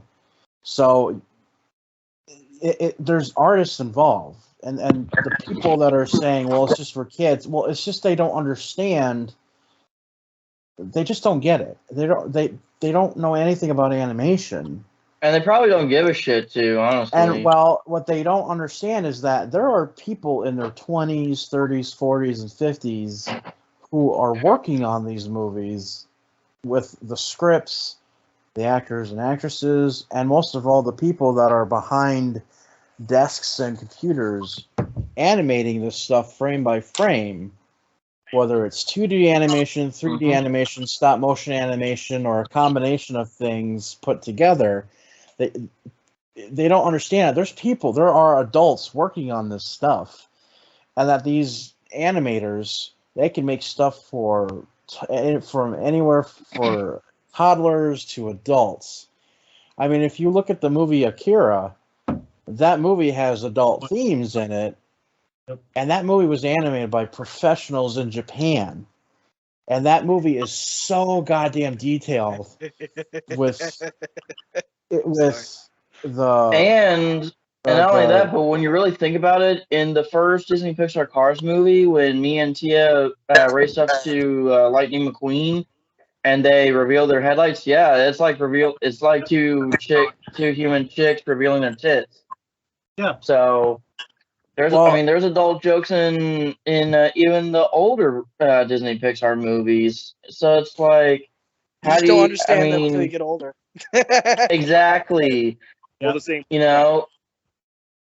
Yeah, it's like, why are people bitching about, animation's for kids? Like, shut the fuck up, you Karens and Kyles and Kevin. You don't even get the fuck out of here. Go look up the definition of animation. God, exactly. Look up how many. Look. I feel like the Academy at one point in time, they were okay with it and they admired it, and now the past 20 years they just don't. They've just discarded it, and they just don't give it enough praise.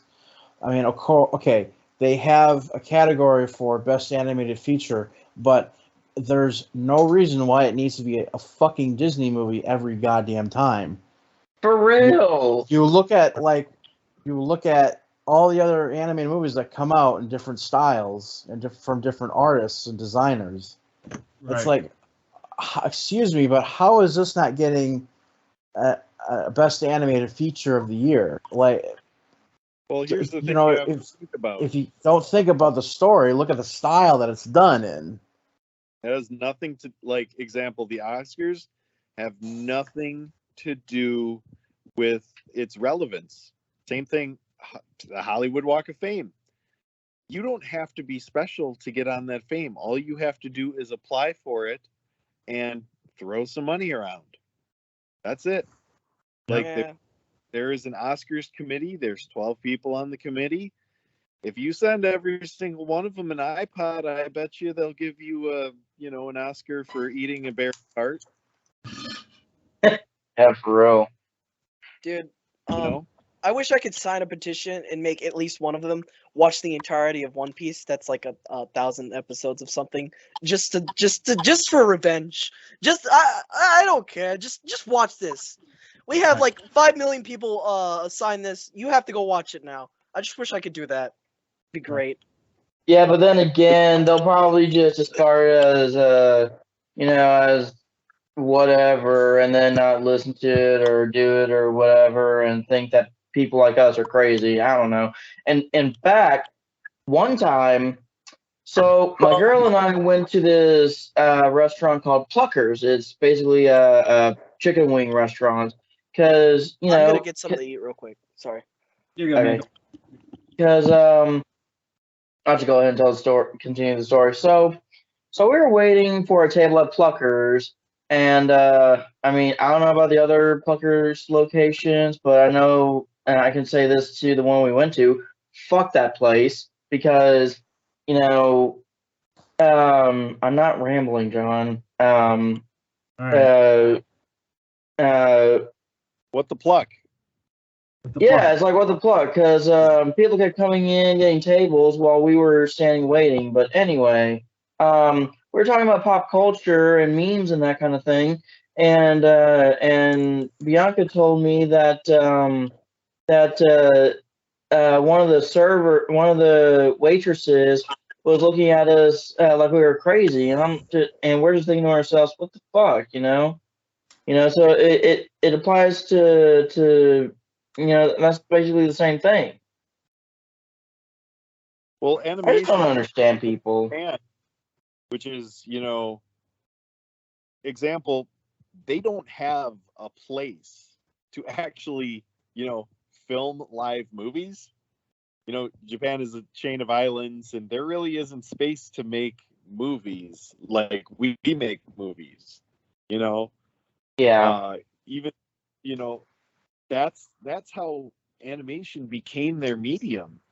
Is when film started becoming a thing, they were like, well, we can't film action adventure movies or ninja movies or anything in our city. We just destroy the city. No one would ever be able to go to work. They had to come up with a better solution, and that is the animation. It's just easier for them to express their artistry and to push the medium, where here it's so common that there's just acres of space. You know how many movies and TV shows are made in Georgia, filmed in Georgia, Let alone Canada. Yeah. Canada, we got space. They don't have space. Yeah. So I still envy Canada, but really, anyway. it's a complete 360 on how it was made by using the terrain that you have. They don't have physical locations to make movies and stuff like that. Imagine trying to make an actual Fast and the Furious movie like Tokyo Drift in Tokyo. Almost impossible. Yeah. Half of that stuff was probably made in Australia. They probably just flew down to their little Tokyo that they have in Australia and filmed it there. They did the same thing with Wolverine when they did the second Wolverine movie. Most of that's filmed in Australia. Oh, really? I didn't know that. Yeah. Well, you can't film in almost all of Japan. That's just not a thing. There's nowhere to film. So they recreated as many monuments and statues and things as they could. But all the close-up locations and stuff, it's all in Australia. And a lot of their movies, that's the closest you can get. There's nowhere for them to go. So, you know, in that respect, we've completely flipped the lid on it, because here we don't have to worry about that kind of thing. So for us, animation becomes a sidetrack. Well, I'm doing a stupid series. It's kind of about filming locations. Someone in here is a participant of that movie that's gonna come out hopefully by the end of this year. So I have to go out and actually like search for locations because I can't go out to Australia or shit like that. And half the places I'm pretty sure I'm not even really supposed to go, but I'm not sure. And I still have find like 5 places. One of the places I was able to go to is now bought off by someone, so I can't go there anymore, which makes me very sad. Damn. And I have like a friend that owns some land, and I'm gonna see if he will let me film there. But it is a lot harder to find a location than you think when you want something new instead of the same old room like 50 different times. Right. Well, I mean, movies like Saw got their start. Dude with $50 in a video camera. What did they do? They made an incredible movie, and it just spawned off 7 additional movies. And still well, the last movie that came out of it, I still haven't watched it, but it was like a copycat, I think. Yeah. But I'm just saying, like, starting off on doing something like that, very simply, you just get creative. Like, I only $50 to spend. Let's film it in one room. Here's all the props we got. What kind of movie are we making? You know? Well, I'm kind of past that point. I got a little bit bigger budget than that now, so I'm experimenting. Right. But where I live, I'm literally in the physical middle of nowhere. So you have all the space you need. My company is named Knowhere is because I'm 45 minutes from everything. Damn. I'm on the ass end of my town. I call it the outskirts, and I'm not even that far from anything. Okay, well, so Watertown is 45 minutes from Madison, Milwaukee, Janesville, and it's 12 miles to the highway, and I live 7 miles north of the city. Oh, God. So, like, literally across the street from me is technically Juneau, or Kleiman. It's the middle of nowhere. So, not only do I get almost no cell reception, no Wi-Fi reception, I'm on the line of several cell towers where you can't even get TV because no one will cover you because you're in the middle of nowhere. So I can't get, premium cable channels from Juneau because I'm a block too far. Wow. I also can't get premium channels from Watertown because I'm a mile too far. So there's a static area that I live in, and that is the middle of nowhere. See, I'd be if I was there, I'd be getting in trouble because I would build my own damn wire tower. That would be fun. Yeah, you're from where I live to where you live, it's like an hour and 8 minutes. So that's pretty insane. But anyways, but yeah, Laura, let's move on. You guys good or? Yeah, I'm good. Okay, all right. So in other news, we are officially 19 days away from the most anticipated Marvel movie, Doctor Strange in the Multiverse of Madness. Apparently, some new still images have popped up. And what are your guys' plans to see this movie? Like, what are you planning on? Are you going to wear anything special? Or are you going to go with someone? What? Pick me. Hold on, Tyler. Hold on. I was honestly thinking about wearing pants. Nice. But yeah, like what are you guys looking forward to in this movie? We'll go around. I'll end myself. I'll be the last guy. but we'll go. Tyler, start off. Okay, so I'm going with possibly my girl and her family. As far as what I'm gonna wear, probably just a Marvel T-shirt, but we'll see. Nice. Nice. Tim, who you're gonna go with? What are your plans? What are your anticipations for this movie? Well, I usually go with anywhere between 1 and 75 of my cousins, so it depends on what day, what hour, and who's available as to how many people come with me. Like Transformers, I saw it 7 times, each time with at least 3 to 4 different people. So it could be anything. As far as participating, I'm hoping to see Lore. If you didn't know, Lore is an alternate universe version of the Scarlet Witch, and I believe it's the girl that is crazy as shit in the movie, that she's like covered in blood. Oh, okay. I'm not really sure. She's wearing like a white shirt, but anyway, in an alternate universe, she actually goes up against herself. Scarlet Witch versus Lore. Interesting. So okay. I'm hoping to see that happen. I see the kids show up from WandaVision.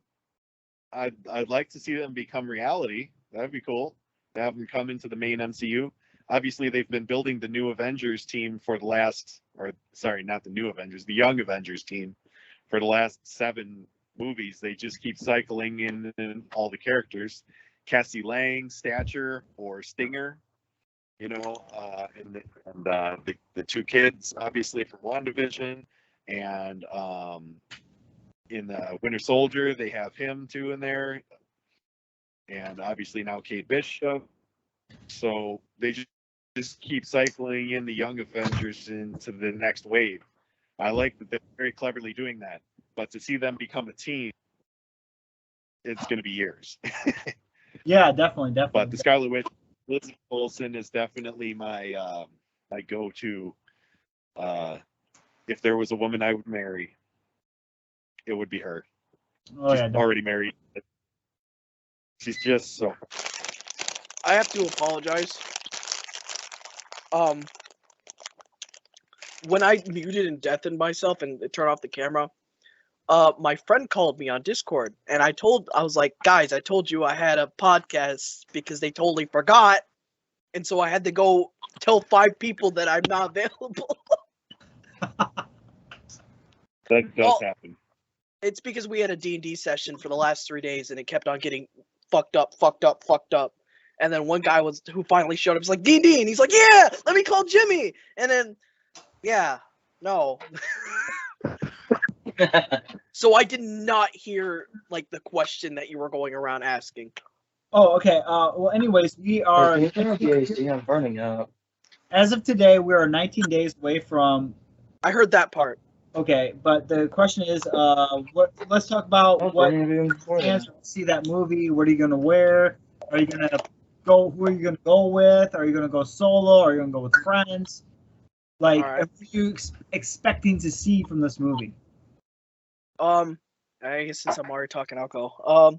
I'm probably gonna wear the shirt, just go all out. And I'm gonna go find my buried pocket watch and just wear that.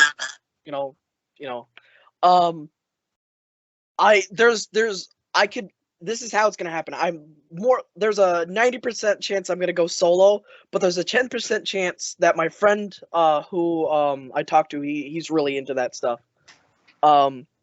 There's a 10% chance he won't be working his ass off, and I'll buy him a ticket and we'll go together. But if not, I'm still gonna see it in 3D by myself, regardless. But what I'm expecting from this movie is just because this movie is the bottleneck. Like Loki, the second Loki series season won't come out until after this movie. All the other multiverse stuff are halted before this movie. Won't come out before this movie. So like this is literally the bottleneck to infantality, or whatever word I'm making up for my ass. And I'm really excited because the reason why I want to see it in 3D is because I'm probably gonna lose my shit because all the effects and stuff. Seeing that in 3D just fits. It makes sense to me. What I'm really expecting is like if I remember the comics, this because what I'm expecting is probably Kang might make a cameo. I have a feeling there's a possible chance for that, and don't know why. I just feel like that would make sense. We might there's been rumors of the Marvel Zombie, like a cameo from a Marvel Zombie thing, because they are releasing the official Marvel Zombies. If you looked at the Disney Plus data, which I'm very happy about. I remember reading that. But what I think, this is how I think it'll do. Galactus, Null is probably gonna be the very last thing in the MCU. Because which one, Nova? Null. Do y'all know who Null is? King in Black. No. King in Black, God of the Symbiotes. No. Yeah, he's like the embodiment of darkness. No. If they mention Null, I'm gonna be so fucking happy. KNULL. Null. Yeah. He's gonna be the last. I think he will be the last big fight. Galactus is probably the next. I want to say. Then somebody brought up Hulk. What's the other version of Hulk that he might be in the film? I don't know where they got that idea. Red Hulk? No, Maestro. Maestro. Which when I learned about him, that would be interesting. But this is gonna literally open the doors for everything. That's what I'm expecting from this movie. This movie is gonna be like as badass as Spider-Man, the Spider-Man movie. I'm just gonna say that. Well, I'm expecting all 722 cameos as well. I don't expect that many cameos. I don't care. Like Xavier, Master Mordo, the Illuminati. Deadpool. Well, Illuminati's already in there, so. Defender Strange, Zombie Strange. Lore, the whole Marvel Zombie. Strange. Chavez, the alternate universes of What If. So obviously you're seeing Christine Palmer in her wedding dress. And Doctor Strange from that What If episode is actually in this movie. So they're connecting dots. So that means we're going to see the Watcher and your mom. And we see my mom. No, get her out of there. Nope. Destroy her. She is a horrible character. Bad character. I don't mind, like, I feel like a lot of the cameos are gonna be like little like things in the background. Like if they did that. I feel like Doctor Strange is gonna open like 5 doors and it's like, oh shit, wrong thing, and then go back to normal. Oh god, like kind of like how in Gravity Falls they Dipper, Mabel, and Zeus were looking through Sam's mind, or like in Rick and Morty. Yeah. But what were you saying, Tim? Yeah. I heard like the beginning of it and then like it cut out. Oh, like in Beetlejuice. Oh yeah. Lost souls. Thanks for the exposition, Grandpa. I just know this is going to be a really good movie. Do we know how long it's going to be? Over 2 hours. Over 2 hours? If it's a 3-hour movie, they could put a decent amount of stuff in there. Right. I mean, Endgame fit in everything that I ever wanted into it. Oh, yes. So yeah, and Sam Raimi is doing it, right? Yeah, he is. Yeah. So he'll sneak in an Evil Dead reference or two. Yeah. Evil Dead. Speaking of, that's supposed to come out soon too. Evil Dead 18. Yeah, the last. I just recently binge watched everything. I can't finish the last season of the show. I just after seeing the book thing, I kind of just. Well, apparently there is a photo circulating on the internet that it's Bruce Campbell, but he looks like he has the gray sideburns like Doctor Strange does. So it's possible he could be playing a variant of Doctor Strange. Which would be interesting. Wouldn't it make more sense for him to be Mysterio, since that's what he was supposed to be in the Raimi movies for Spider-Man? That's true, yeah. But I guess we won't know until we see the movie itself who he's going to be. I mean, I could see him voicing the character or being the motion capture for the Ox guy. What's his name? Renatar. I can see him being the motion capture and the voice of that character. But I mean, seeing a variant of Doctor Strange as him is going to be interesting. I mean, I guess we won't know until we see that movie. But Crispy, what are you looking forward to? Well, one, Marvel Zombies, because Marvel Zombies is one of my favorite stories like ever, even though it's dumb and fucking stupid. I love it to death, and I will defend it till the day I die. Spider-Man using his arteries. Jesus Christ. I do like the whole multiverse aspect. I'm gonna go out on like a long limb here. This is kind of a big thing for the multiverse, bringing in all these different versions of characters from like the Fox universe. It's kind of giving me hope for things relating to like copyright and fair use. Mm-hmm. Because if that like goes good and we get like the golden opportunity, we will not only have to have the chance to get our favorite versions of characters meeting together like from different Marvel universes, but hopefully in the future, if the companies can play nice with the whole multiverse aspect, there is a chance we could. Everyone would. I don't know if we could, but I'm hoping we could get live action. We could get MCU X-Men. I was gonna say live action Marvel versus DC. Dude! Oh, that'd be even better.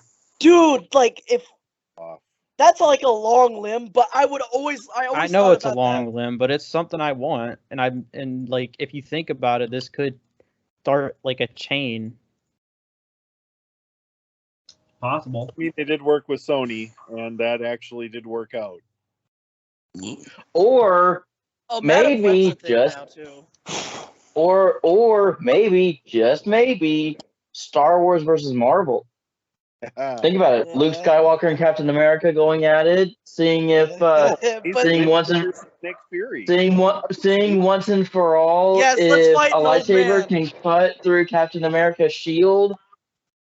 I just feel like I feel like it wouldn't cut through it. I'm sorry. I just feel like I'd rather them go with like the old Marvel comics from like the 80s and 70s and bring in both Transformers, G.I. Joe, and Godzilla. So that way we can have a true Marvel Cinematic Universe. Because those used to be fucking Marvel comics at one point. They need to remind you that we're connected to like the heroes. Speaking of that, Call of Duty Warfare. I know no one like plays that. I don't even play it anymore. But they're using Godzilla and King Kong right now. Like that's an event that's coming up. So maybe. It's been out for 2 years though. Yeah. Like, yeah, Godzilla's cool and Kong was a bitch in the movie, but but like that movie's been out for like a year. Oh, it's Ant-Man. I just realized your profile picture is Ant-Man. So, Tim, what were you saying? Oh, dope. Is Ant-Man? Yes, that's an illustration of Ant-Man I did. Oh, nice. Wow. Oh, that's fucking that's epic. amazing. Great. That's so cool. Awesome. But yeah, I had to stand up and stretch. Oh, gotcha. Oh, just don't want us to get a full body picture, huh? I see how it is, Tim. Hey, leave him alone. I told you I'd wear pants for Multiverse of Madness. I didn't say anywhere else. Whoa! God. Oh god! You're in the middle of nowhere too. You could probably just walk outside butt naked and no one would fucking know. That is correct. I don't like how Hey, you. at least I don't at like least how got you like said that was correct. That makes it more sus. at least he's got the balls to admit it. I've done it, Sus? but I'm surrounded by people. I mean, it sucks, but at least he's got the balls to admit it. So, Why would you ever get surrounded by people? They're just annoying. Chris, what are you anticipating for this movie, and what are you looking forward to? I am looking forward to seeing Bruce Campbell's cameo and Professor X. Very nice. Anything else you're looking forward to, or? Nope, pretty much just that, and I'm looking forward to a nice time. Heck yeah. Yeah. As for me, I would love to see. I don't know. My hopes are too high to see him as Wolverine in this movie. I know my hopes are too high right now for that, because at this point I don't think it's going to happen. But if it did, I would be. Hugh Jackman comes back as Wolverine, I'm gonna cry. Yeah, I think everybody. Same. I think everybody will freak out. All of a sudden, Hugh Jackman is there with Benedict Cumberbatch's Wolverine, and his claws are out. You're like, what? And I think the one thing I'm looking forward to this movie is just seeing the more of the story of Defender Strange, because I know he's another variant of Doctor Strange, and I did look up a little history about him, that he was part of the Defenders, and I wonder what this variant of Defender Strange is going to be like in this Doctor Strange and the Multiverse of Madness. And who am I going to see it with? My girlfriend wants to see it, and Chris, would you be interested of maybe having you, me, Haley, and your girlfriend to go see this movie? Yeah, I just have to ask her. I would love to go see it with Crispy, but he's 3 hours away. I'm going off of my Marvel DC crossover thing, and I'm gonna get 7 friends, and we're all gonna go dressed as the Justice League. Dude, I would fucking Do be there it. and just be the one guy outside a costume just to piss you off. Hey guys, I'm the cameraman. Oh my I God. would dress like Batman so I can kick your ass. But like, I just wish you weren't 3 hours away. Like, when are you coming back? That And is if a I- Never. secret. I just need to know for the That'll help us conversation later. after this. And if I do make the decision, I might. I don't know if I will.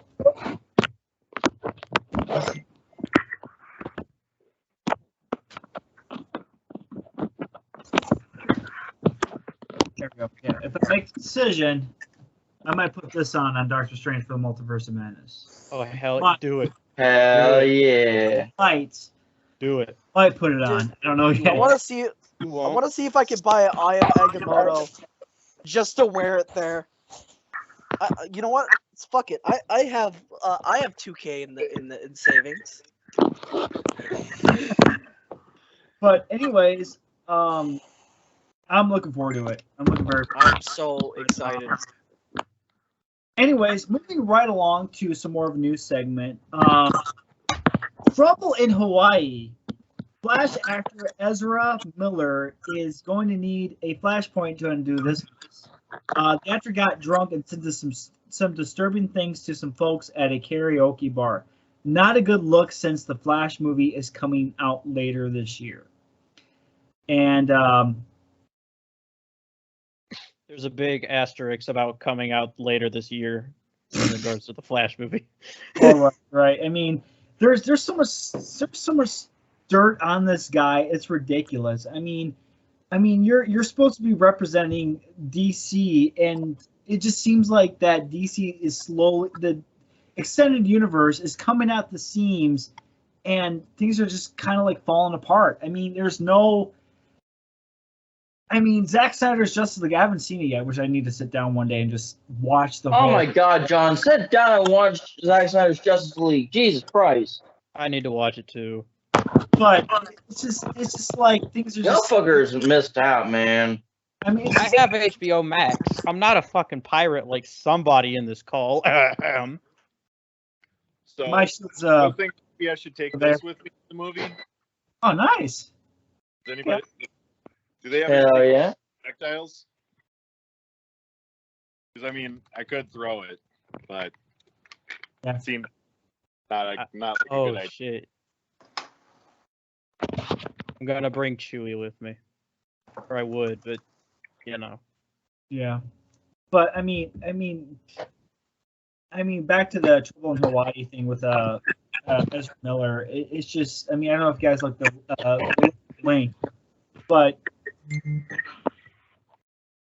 it was I'm sorry. A Hawaii couple files a temporary restraining order against Ezra Miller following actors resist. Miller, 29, was previously arrested on charge with disorderly conduct and harassment in Hilalo on Monday. And this was March 29th, 2022. So practically at the end of the month. And I mean, and so This isn't the first time. Right. And then The same crap in like Ireland or something. Right. I mean, he's supposed to. You're supposed to represent this brand that Warner Brothers and DC is riding on, and you're turning into complete crap. Also, he's in the Harry Potter series too. So that too, right? It's also Warner Brothers. Right. Warner Bros is on my shit list, man. I swear to God. I mean, it's just ridiculous that he's going down this path, and he's just kind of. Well, at least they got Amber Heard. Oh yeah, her. Very exciting. Throwing the thumbs up here. More like throw up the middle finger. I mean, she's still going to be in the second Aquaman, and I guess. Why don't they recast her? Don't support toxic women. So, oh my God. I swear to God, toxic women can't be toxic. Only men can be toxic. Fuck the feminists, man. Oh, I want to burn them all. Anyway, I'm sorry, continue. Yeah, so basically, Warner Brothers cast not super great lately. No. They've been kind of thumbs it up. I think the only thing that will make Warner Brothers still keep going is Godzilla and Kong. Yeah. Did you see? I'm not complaining. I'm not complaining. Thanos versus Thor, right there on the screen, right in front of you. He just throws his axe right at him and jumps right at him. I mean, they're just taking the Marvel scene for scene, putting it in King Kong movie. Oh God! But they're talking about a reboot after Flashpoint with the DC universe anyway, so not like any of it matters. Yeah. No, honestly. At least we have Matt Reeves' Batman movie. It's all still gonna go to shit. You know. I totally didn't just buy the Eye of Agamotto for $10. A cheap version because I'm not buying the full version because I'm not banking like that. Well, they have the GameStop one. It's only like $80. I don't have it at my GameStop. We still have the Thor hammer at my GameStop. The Stormbreaker. You mean Mjolnir? Yeah, Mjolnir. The Wait, is it Mjolnir or Stormbreaker? Stormbreaker's an axe. Okay. It's actually like really good. I've seen it on display. I talked to a couple of the guys in there. Like they're gonna maybe hire me, so at least we'll probably have 2 jobs at that point. That sounds like a Well, lot of I hope you get hired, man. I mean, that'd be cool. My grandma's gonna look at my pic tomorrow. It's like, what the fuck? What? Because I bought the cape as well, so I'm just gonna Oh add my the cape to this God. and just wear the Ayamoto. I mean, it was on there. I was like, it's not that bad. Just You know, You no do, matter what happens with passport the, real quick. no matter Zombie Hunter Spider-Man. that would be cool. You know, no matter what happens. Nice. Oh, you bastard! I've been looking everywhere for that one. I got 2 of them. You want one? Yes. Okay, I'll save it when you get back. I think I have 2 of them. I should have 2 of them because I didn't put the other one together. But yeah, no matter what happens with the DCEU and all that shit, at least we have the Matt Reeves Batman movie and that universe that's being set up. Because that was great. That was good. Like, I didn't expect it to be as good as it was. Oh, and Bandai Imaginations made an SH Figure Arts, the Batman figure. Come on, Medicom, give us a Mayfax. You know, I was watching some stuff with Mr. Benedict in it. I keep on forgetting there's a lot of British people that can sound American, and I was like, oh shit. Well, yeah, I mean, you got Tom Holland for an example. Yeah. Taking over. I have to now go because I wanna get a book again and get people to sign it. I used to have a book that was meant for Stan Lee, but you know what happened. So that book is no longer with us, and I'm sad. But I want to get a book, and I want to get Tom Holland and Benedict and Iron Man and. Yeah, that's a really high list. Yeah. If you're rolling on a budget, you are SOL. Oh, I know. Yeah, because to see actors and actresses at like Comic-Con and that kind of thing, it's like $200 from what I remember. I know. Well, at his low point, Stan Lee was I think $75-$80. William Shatner's like $1,000 in experience. Fuck. Everybody wants to be William Shatner, according to William Shatner. But Chris, you've been quiet. Anything you want to say about the recent news segment? No, I got no comment. Okay. All right. Easy peasy. But anyways, moving right along here. So choo choo. Careful, dude. Train Wars has begun. The third-party masterpiece Radatron by Moon Studios and the Crab Fest that is Masterpiece to Terra Raiden. That's my character. So these are the brain combiners. I don't know if it's animations is like a kids thing, but I know. Yeah, that's what we were talking about. It's not a kids thing. Sorry, I'm talking to my brother. It's okay. Yeah. Well, also in cars, when Mac was going to a gas station, so there's convertible waitresses. And they were Tom. Convertible waitresses. Okay. When they say convertible waitresses, are they like convertible waitresses? Sorry guys. They convert into other things. No, he's talking about how some of the cars were like convertibles and that kind of thing, and Disney Pixar cars. That's all. Like topless convertibles. 50s Wait, seriously? What was that? How come I never saw them? Sign was like so. It was like the sign. I mean, the like writing was like on like the gas station sign, so you could like barely see it. Oh. Anyway, sorry about that, guys. It's all right. Tim, what were we saying?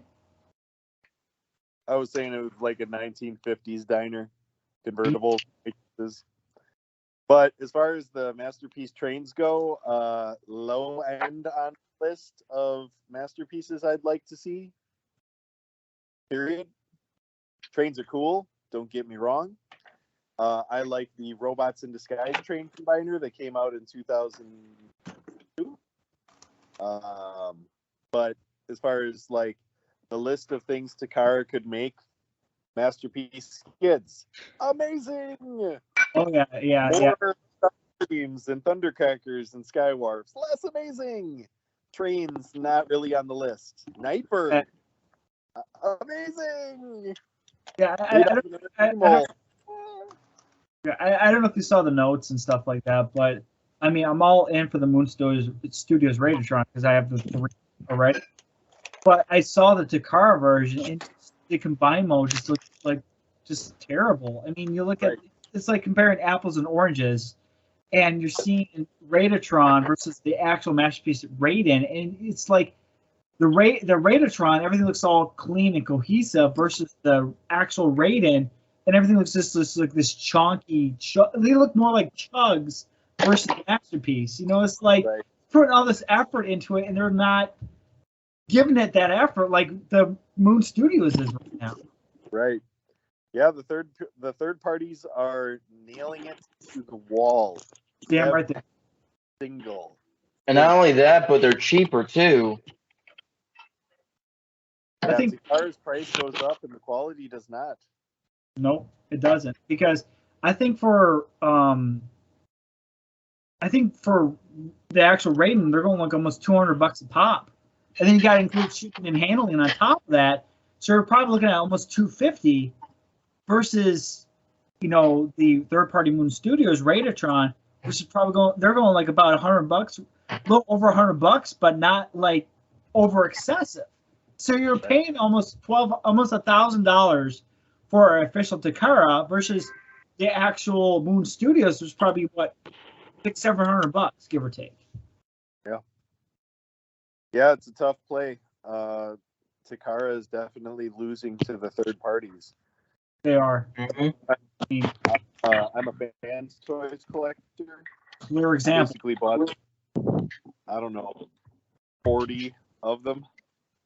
I have the Terminus Gigantus, the Omega Supreme, absolutely phenomenal. I know this is all. Their Dinobots, absolutely phenomenal. I got the Giga Power, but I saw reviews of the Fans Toys. They look great. They're just the weight, the distribution, the transformation. They nail it. And Takara, you look at what the last things. Yeah, I mean, they just redo Starscream and the Seekers because the last ones were terrible, and the ones before that weren't better. Like, guys, you can move on. It's cool. And on the topic of Seekers, I mean, I have the Deformation, all three of them, and I like the size. They scale so well with MP36, and then you got these newer ones, which just seem so small. I mean, you think about it, jets are supposed to be big, right? But you got then the direction they took the new Starscream and Thundercracker and Skywarp, they're so small. They don't scale well with Soundwave at all from what I saw in videos and photos. I mean, I don't have a MP52 at all because I have the Deformation. I like the look. I like the posability. And Chris, he just picked up Deformation Thundercracker. And they're a great set. They're affordable too on top of that versus what Takara is asking because they have to, you know, it's like give the people what they want, not what, you know what I mean. Yeah. Yeah. That's why I'm so happy about the Masterpiece Skids because that's great. I like that. I am so glad I sold the X Transbots because the Masterpiece Skids is so easy to transform. It looks good. It feels good in hand. I mean, the one thing I wish, this is my only nitpick, I wish I had an ab crunch. That's it. You wish I had a what? Ab crunch. Yeah. Oh. I know this is off topic randomly, but like I was looking for the other pieces to the Spider-Man, Can't find them. I remember putting them in the bag, and I don't remember the bag is. And I came across my our Quest controller, and it was smashed in half. Oh, that's And so for the moment of silence I was having, I was seeing if it still worked. And it works still. I'm just gonna duct tape it. I'm just gonna duct tape it and leave it like that. Oh my god. I was sitting there, I'm like, oh no, it's cut in half. And looks like it works. When I'm middle streaming and playing a game, I hope it still works. True that. Where the fuck is this Spider-Man? Anyway, continue. I'm sorry. So Chris, any feedback on the Radatron rating combiner? On the what? The Radatron rating combiner. Masterpiece train combiner. I can't hear you. The Radatron train combiner from Masterpiece.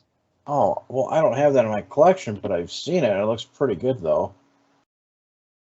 And then the Takara version, I also posted in the notes too, where it's like comparing apples and oranges to those combiners. But yeah, I don't know. I mean, they both look good. And I like the idea of Transformers transforming into trains because I also like toy trains. But So I mean, they all look pretty good though. okay. I used to love trains. But moving right along here, the King of Monsters, the Giant Ape, East versus West. Yes, there's a King versus Godzilla. This new one.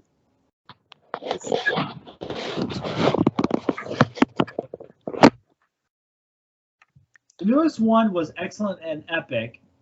I hope this one will be good or better. The working title is Son of Kong. What do you think? What do you want to see for this next rematch? Also, I posted the Godzilla vs. Kong trailer for shits and giggles, but it's on Screen Rant.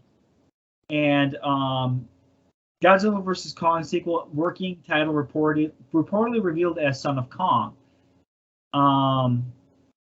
So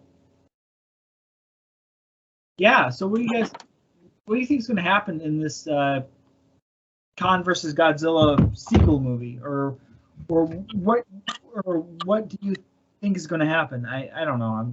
I'm sorry. I just stubbed the shit out of my toe. Hopefully they answer whose cheeks Kong clapped to make Son of Kong. Like, I know that sounds funny, but I'm being serious. Like, he's the last of his kind. Where did the baby come from? He fucked Mothra. Please no. God, no. I think Mothra Kong. I think if they do this, they would have to pick a good villain. I mean, it would be hard if they did Space Godzilla. It'd have to be a different villain so Kong and Godzilla could have their rematch and fight against. They already did Mechagodzilla, so who would be that next villain though? There's still Beliante or whatever. It depends on if it's gonna be like Godzilla versus Kong, or if it's just Kong, or if it's another movie in the MonsterVerse. True. Because if it's another movie just in the MonsterVerse, you could do Beliante. And it's a Kong-centered movie, I'd go with probably maybe more dinosaur-like villains like Gorosaurus, maybe or Doctor Strange, or Doctor Strange. Sorry, I was just gonna say, or Doctor Strange in the MonsterVerse of Madness. Ooh, good one. There's a bunch of spin-offs now. We're making our own realities now. We need to give these all like covers. So this is where it's at.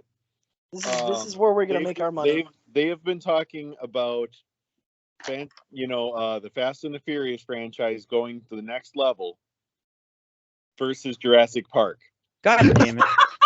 Are you serious or are I you fucking joking? hate you guys. I fucking don't hate know. you guys. This Whoever's in charge of fucking This is going across the internet, but so Vin Diesel.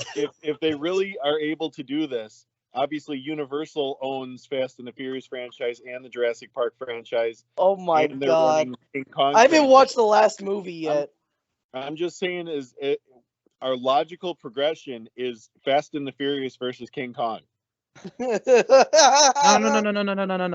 You don't jump to King Kong immediately. You have him team up against Jaws. Yeah, oh my god! Fucking Fast and the Furious. We're gonna be like old people, and Fast and Furious is gonna be like, Fast and Furious 18. This is where they you remember in Fast and Furious 6? Well, they got a time machine. They fucked up number 6. Oh god. That's what it's gonna turn into. They had to digitally de-age Vin Diesel for this movie too, and bring back a CGI Paul Walker. Oh god. Dude, they had this fucking. Have Paul Oh, Walker guys, as I Red got a Hood. clever Fast and Furious title for you. Are you ready? Mm-hmm. The Fast and the Furious and the Multiverse of Madness. God damn it. Fast and Furious versus the Fast and Furious versus the Illuminati Stage 2.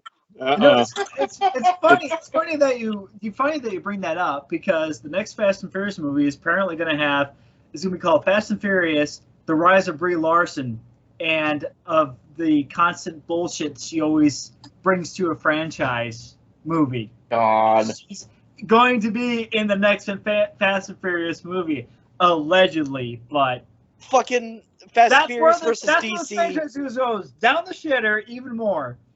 Fast and Furious is at this time, like, everyone loves to hate it because it's like it's going. They're grasping at shit. They just went to space in the last film. That's all I know. Whether they're gonna either if they make another like 3 movies, one of those movies is gonna have a fucking time machine. I fucking guarantee it. Well, are you aware of the philosophy behind the Furious franchise itself? No, I've heard about this. The philosophy is that they have to one up every single movie by becoming more and more absurd and still being fun at the same time. Fucking, they're gonna have a time machine. They keep going. They're gonna have a fucking time machine. Fucking Doc and Marty are gonna show up and be like, "What the fuck is going on? You fucked up time." Vin Diesel, get in the fucking car and go fix it. Or have Rick and Morty come in and be like, "Holy fuck, Morty! They fucked up the Fast and Furious." Oh, geez, Rick, what the fuck are we gonna do? How the fuck should I know, Morty? I'm not a racing expert.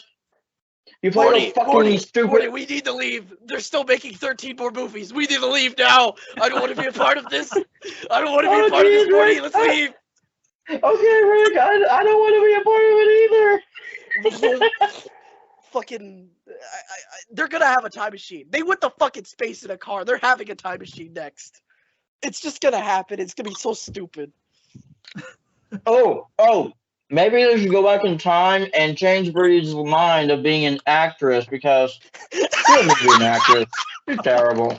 It's like a she short, was great in short Scott 30-minute Pilgrim movie. versus the World. It's like a 30-minute movie where they go back in time. It's like, please, don't make Fast and the Furious. Don't help. Don't. We need to end, please. What was that, Tim? She was great in Scott Pilgrim versus the World. Yeah, I missed that movie. This is true. Yeah, she was pretty great then. Yeah, they played as the Clash of Demon Head, but it was actually a lampoon off the group Metric, who is from Canada, and they nailed the performance. Metric is a really fun band, classic alternative rock stuff, and her performance just nailed it. Like, actually, the whole band, which Brandon Routh was in there too, and it was pretty funny. But her just generally being kind of a sassy woman, generally her performance was just her being her. Yeah. Oh, who was she in Scott versus like, I can't remember all the characters' name. Which one was she? I know you just said it and I'm fucking retarded, but Scott's ex-girlfriend. Oh. The lead singer of the Clash of Demon Head. Oh. Oh. Okay. Nat, I think. Wasn't she one at the? Okay, that was the one at the coffee shop, right? No. Well, yes. Oh. She had a picture of Oh, her. was it? Oh yeah. She was the one that was like an asshole, and then his now girlfriend had to fight her, right? Yep. Yeah. Okay, I'm back. I need to go watch that movie again. I watched it like 3 years ago as a anniversary with my friends. That's one I watch at least every year. It's I just, need. It is just great. I need to do that. You taught me 2 things. I need to start watching that movie every year, and that I need to buy fucking shelves. Please give me more knowledge, Tim. Please. Tim is as wide as Master Yoda. Please, Master, show me more. I'm not there yet. But yeah, Chris, you got anything to say about the past news segment? Oh, regarding the Godzilla and King Kong? Yeah. I can't really say anything about it because I haven't had a chance to watch Godzilla vs. King Kong. I know it looks good, and at some point I got to get around to watching it, though. It's a really good movie. Trust me. I could stream it. Shut up, pirate. Quit streaming shit illegally, James. Fuck. I can't buy every fucking movie in the world, okay? Anyways, moving right along here. May the Force be with you. The Kenobi series is coming out on Disney Plus on May 27th. I'm so excited. I'm so fucking excited. Which is also one of the hosts' birthday. Here is the trailer and the move date. Who's excited for it? And obviously Tyler is. Oh yeah.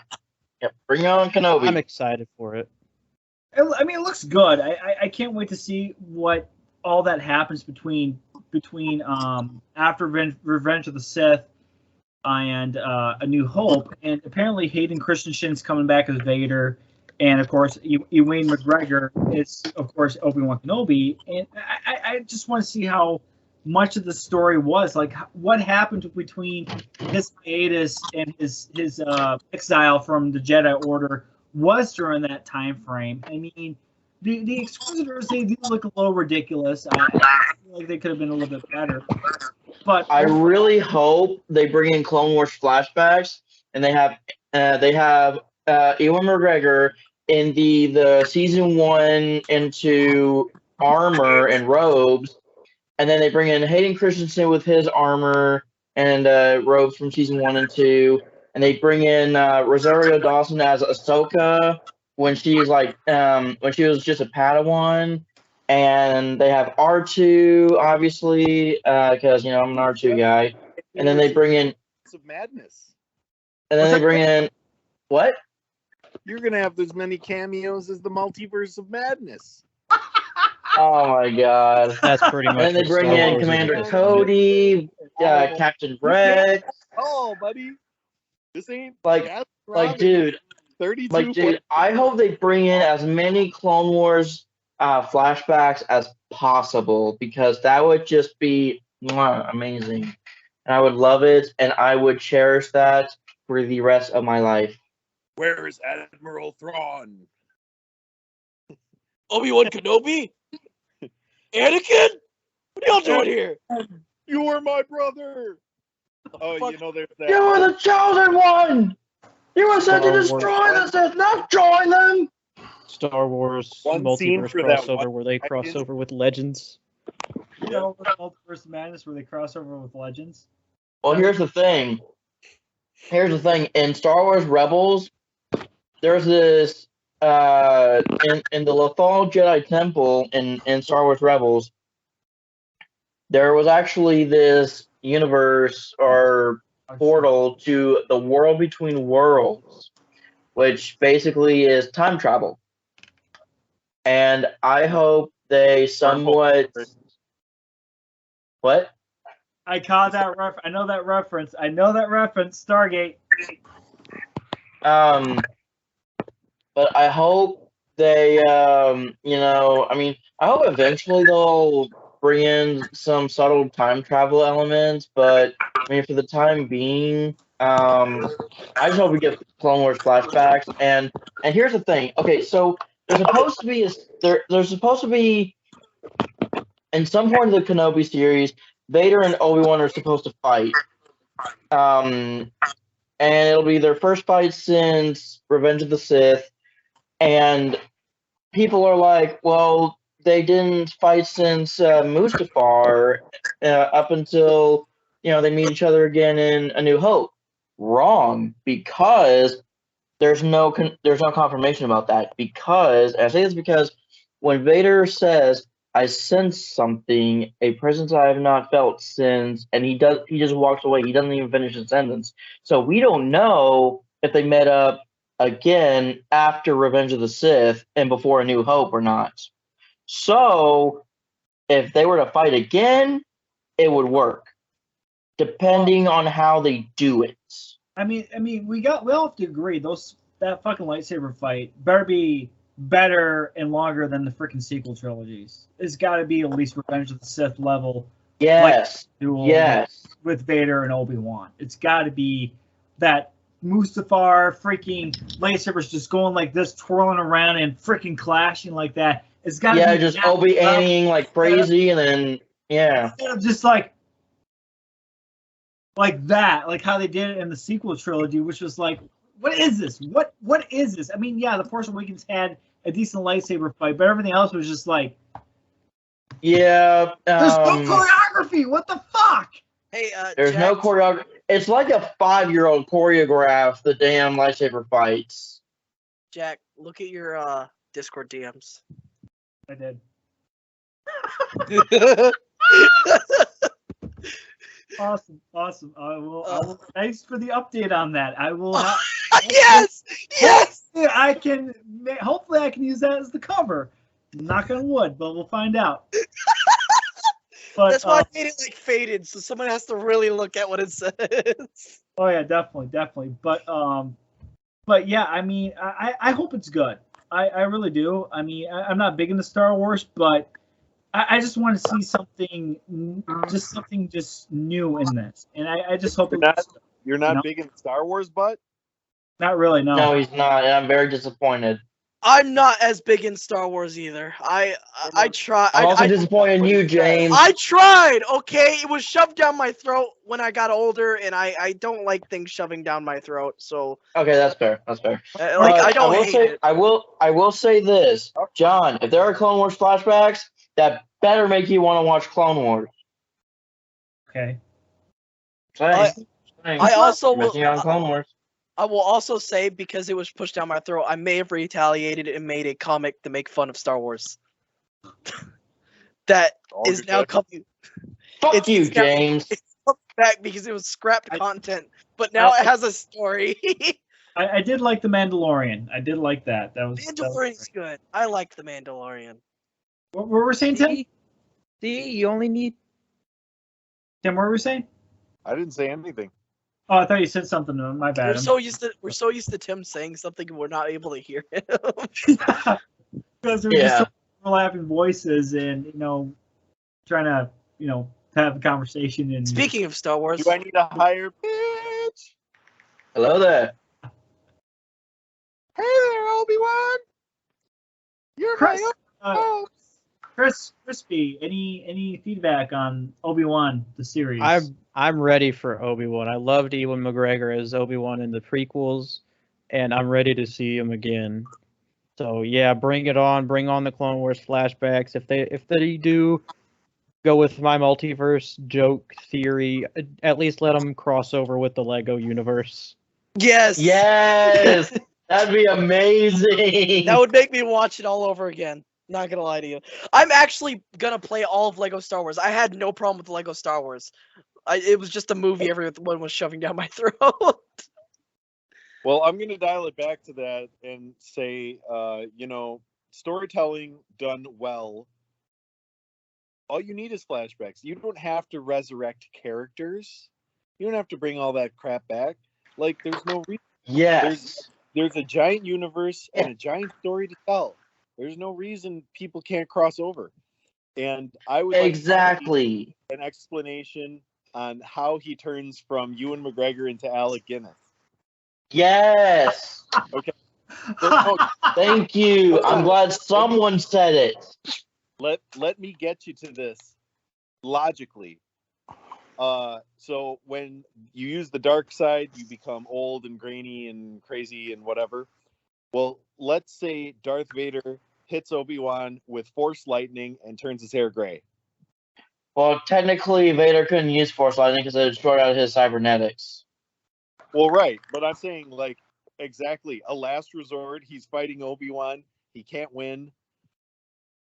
He Force lightens him, destroys his armor, and Emperor has to come pick him up again for a date. Emperor, I fucked up. Lord I see it. Vader, I see that. I Lord told Vader. you not to do Force lightning You You see, because it would short out your suit, you stupid. You know, it would also be nice for them to establish, like, the Force Unleashed series and the Star Killer character. You know, yes. Yeah. bring in a secret mission. Like, hey, I can't go kill Obi-Wan. Here, good luck. You see, young Skywalker, I have drawn you as the Soy Jack and me as the Chad. You and your rebel friends are no more.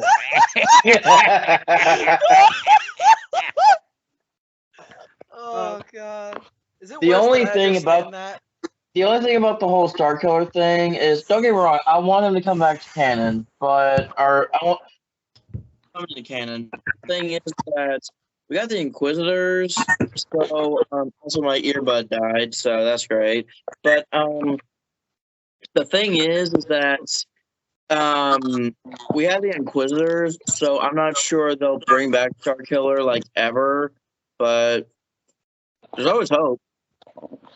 And it's like, well, let's not make a rebellion to make Disney make them canon, but still, it's like Jen said, rebellions are built on hope.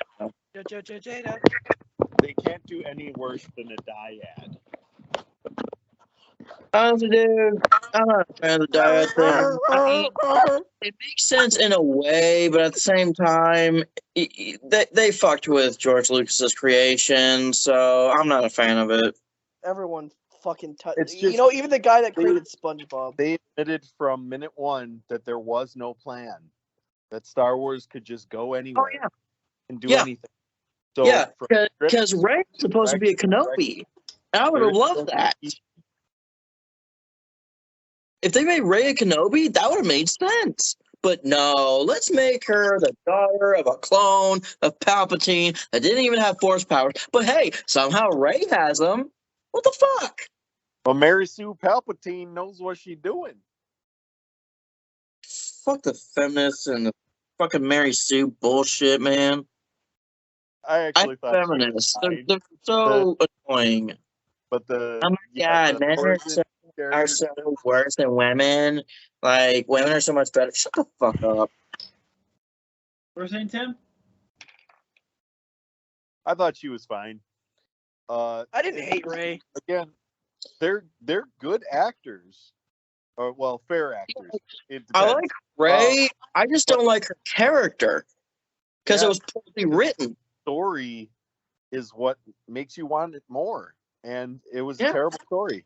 They just What? grabbed a bunch of snippets from each different story and was like, hey, here's a great idea. Let's take Jason and Jaina, but we don't want them. Let's flip it. And let's mix them and throw them in a blender with Luke, what was it? Ben Solo. Let's Yeah. make it Ben Skywalker is now Ben Solo. Flip it around. Crazy. Like, you guys, they didn't Well, I really don't hate come it, up but with anything like, it's original. annoying how they do that. Yeah. They didn't come up with a story that was intriguing or inspiring. Yeah, J.J. Abrams took the basic concept of the first Star Wars movie and brought it all back. And that's Yeah. what everybody loves, is the nostalgia. But step 2 would have been to one up the next movie, and all they did was they took Empire and flipped it sideways and said, "Here's Exactly, and that's why George Lucas didn't like the sequels, because there was no creativity, or hardly any creativity. You know, if they would have like me being an astromech guy, BB-8, I liked BB-8. I don't prefer him over R2, obviously.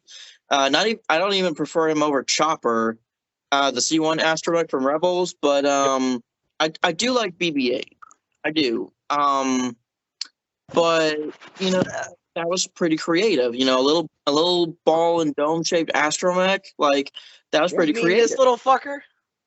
Yeah, that little fucker right there. Yeah, he was a kind of creative choice. He You was. know, I'm not gonna lie. But the thing is that, you know, you bring in Finn and Poe, who have no character to them in the end. Like Finn was just forgotten about. Poe was not really written at all. And okay, I was gonna bring you back to this when we were on Oscar Isaac, is that his character was supposed to die in that TIE fighter. I heard about that.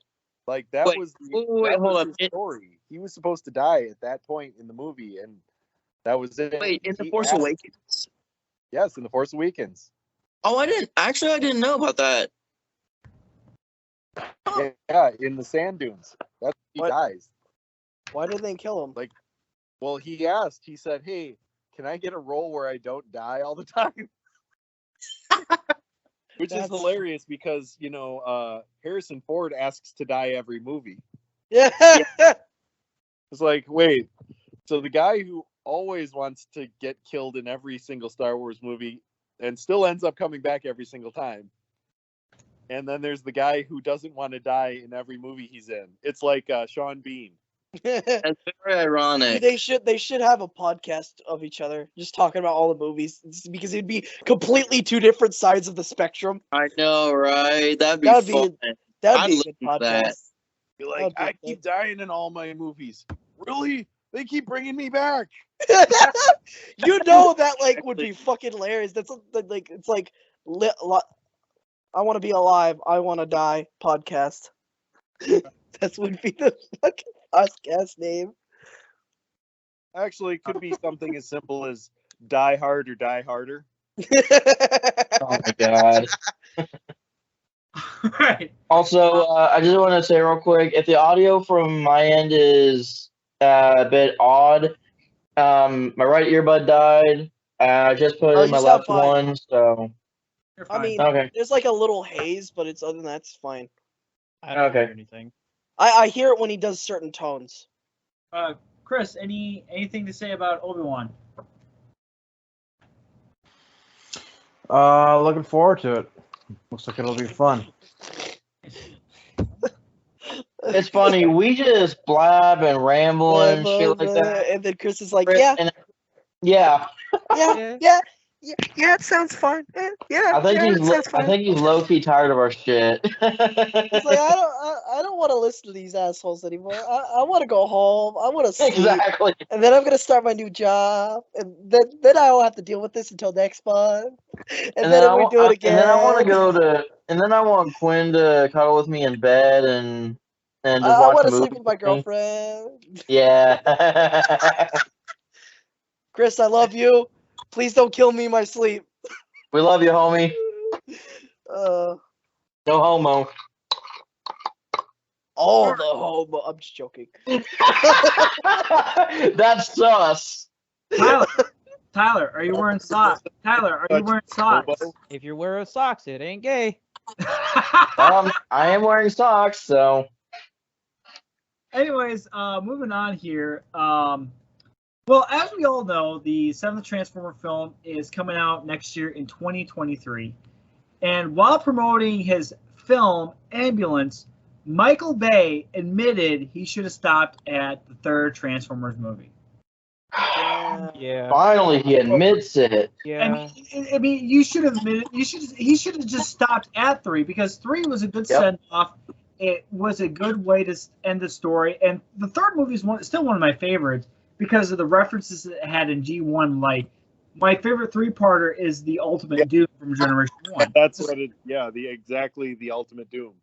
Exactly. That is exactly what it's taken from. Exactly. It's a great. That's why I think it's why the third one's my favorite, because that's my favorite three-parter from G1.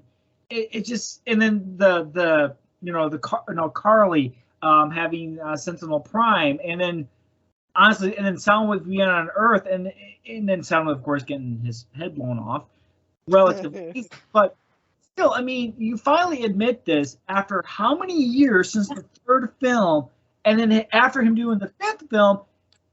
Why? I mean, it's just, even in the article. Money. Yeah, it's all about money. Oh my god. Here you go. The best fucking Star Wars character right there. Yep. Ain't gonna get any better. Isn't that what happened in Attack of the Clones? He said I made too many of them. Said Bay, looking back on his multi-billion-dollar franchise.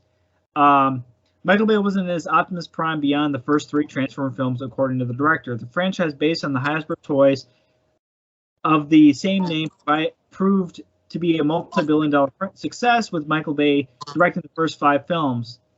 And then, of course, the producer of the the producer of the Bumblebee and its sequel, Rise of the Beasts. But he admitted himself that he made. Steven Spielberg originally told him, walk away once our trilogy was complete. So that says a lot when you got someone who did the Indiana Jones first 3 movies, and the Jurassic Park films. I mean, he should have walked away after doing 3 films. And Indiana Jones next year. Yeah. Was it next year? Oh, finally! Right. God. Yeah. I'm gonna cry if it's bad. I will literally cry, and I will dissipate from the world. I will know. Did you just say start crying? Fuck. I was telling myself, I'm like, this movie. Timmy, you know something we don't know. What? So what I think, in not its holes, like, inside a donut hole, inside of a hole, inside of another donut hole. The Transformers movies don't really have a plot per se. They have the contents of the original animated series plots mixed in, which is fine. But the initial purpose is obviously still to sell toys, and I mean, they nail it. That evasion mode Optimus Prime, somehow they do nail it. I have 4 of him. Every time I find a different colored version, I get it. It is a beautiful Transformer.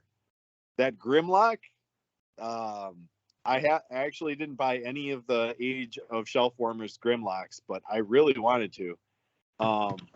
The evasion mode Prime is the only one I bought out of the 4th and 5th movies. Yeah. And then I got the Cogman figure from the Studio series. That was actually a really great headmaster, despite not being a headmaster. That was a big missed opportunity. Yeah, that was such a missed opportunity to make Cogman a headmaster. But I love that Crosshair called him a C-3PO knockoff or whatever. That was funny. Right. But they had a lot of fun things in there. But the elements of all those things built a really good Bumblebee movie. The Bumblebee has classic 80s nostalgia in it, and it nails it across the board. And it has nothing to do with the Bay movies. Hallelujah. There is a God somewhere. I'm going to be honest. I preferred the... I'm going to be honest. As a Volkswagen.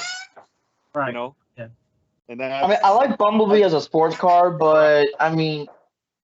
Sorry, I was gonna say I do like Bumblebee as a sports car, but honestly, when it's all said and done, Bumblebee's a Volkswagen.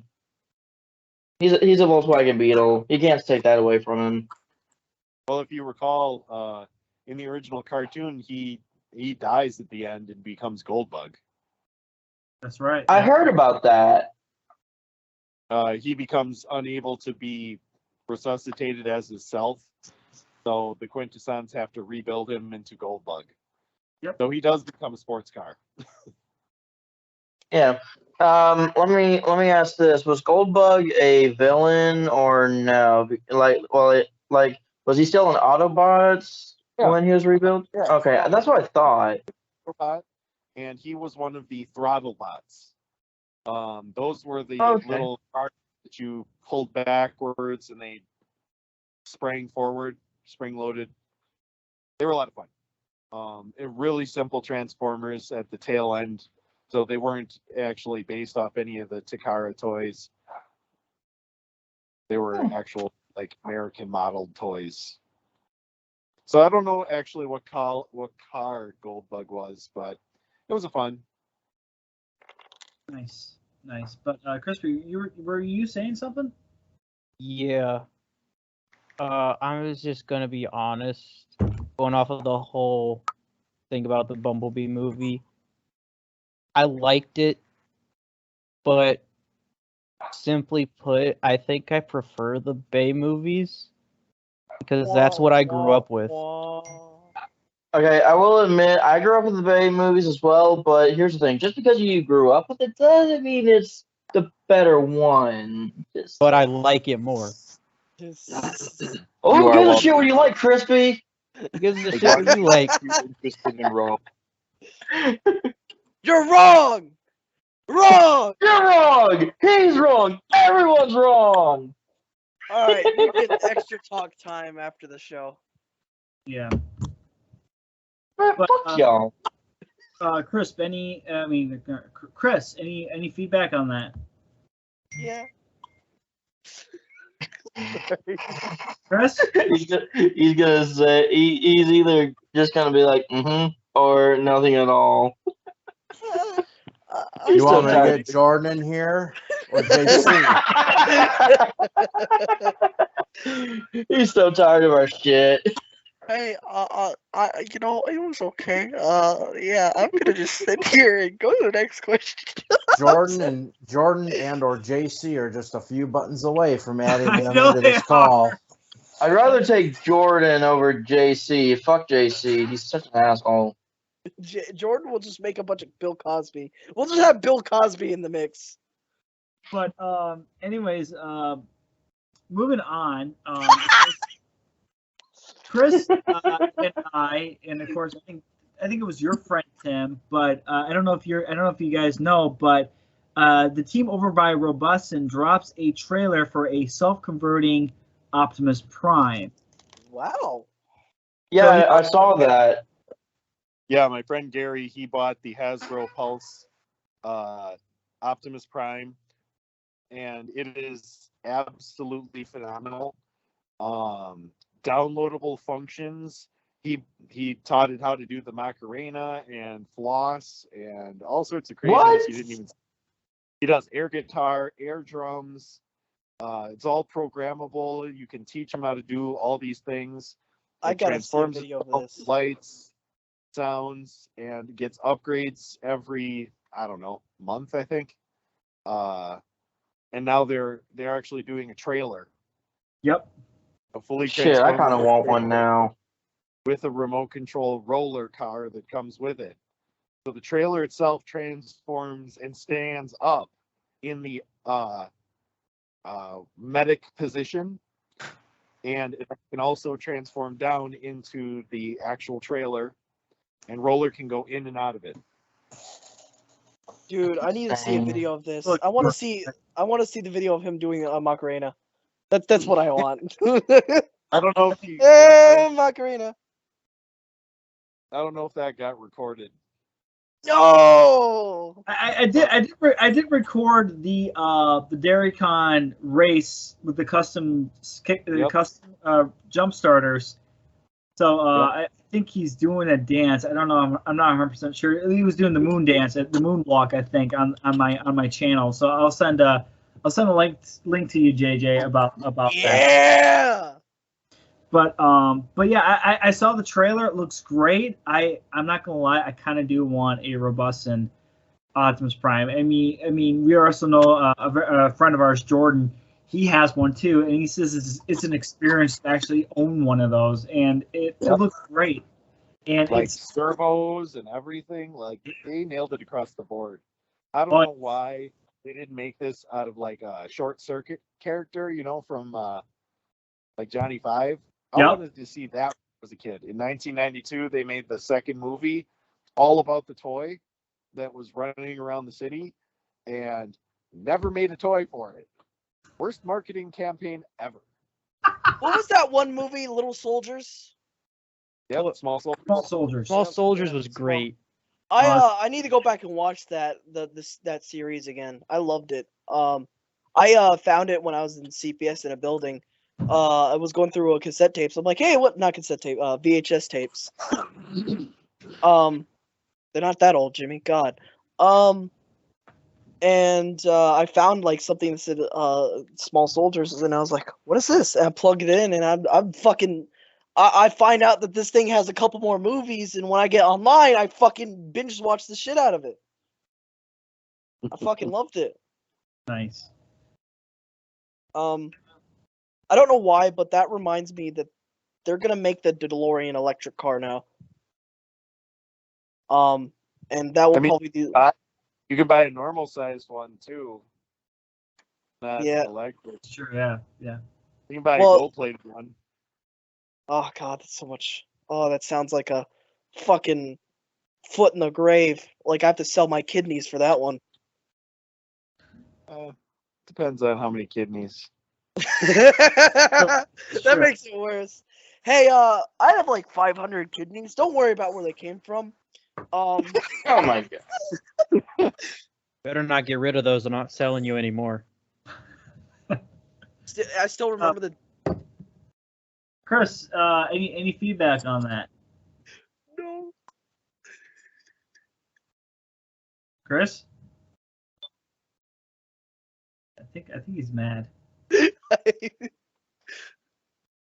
Okay. Chris? Chris? Are you dead? Are you Chris? dead? Chris, are you alive? Chris, it's okay. We still love you. Chris. Chris, come back. I'm sorry. I'm sorry for imitating you, Chris. I'm sorry. Can't fucking hold that voice for so Chris long. is just done with our shit, honestly. I saw like, his internet died. oh Shit. no. Oh, Okay, the internet I guess I died? will voice that. No. I guess I will voice that, Chris. Oh, it was pretty good. Hopefully he'll come back. It was pretty good. Go on, Jack. I don't have anything to say. Yeah. You sound like Kermit the Frog if he was like trying to imitate other people. I guess I don't know. Shut up, Tyler. You sound like a. I used to be You're able to my sound- only hope, Fontanelli. I'm gonna What? keep going. What? I have a voice. I can't remember what's his. Chris. What was the guy that plays Amnesia? What's his voice? No, what's his name? Larry! Larry! Yeah, I'm Larry! Yeah, that was a voice I'm doing. You mean Krusty? I mean Larry for my damn thing. That told me his name is Krusty now, remember? No, that wasn't Krusty. It's still named Larry. Oh, don't you remember? All right. Did we rename that? So we're gonna Our keep, podcast. We're gonna keep going. He's gonna reboot everything, and then we'll just catch him up and stuff like that. And then you got me and Tyler here. We're the hosts of this clusterfuck of a show that's happening right now. And I'm just the parasite. Yes, you are.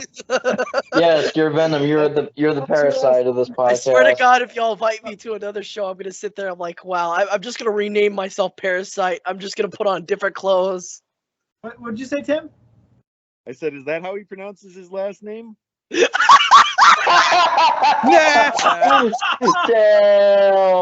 Yes, it's a form of affection. That was fucking cold. That was good. That was good. Moving right along from and that. You can change your name to Parasite as long as you wear a pair of something.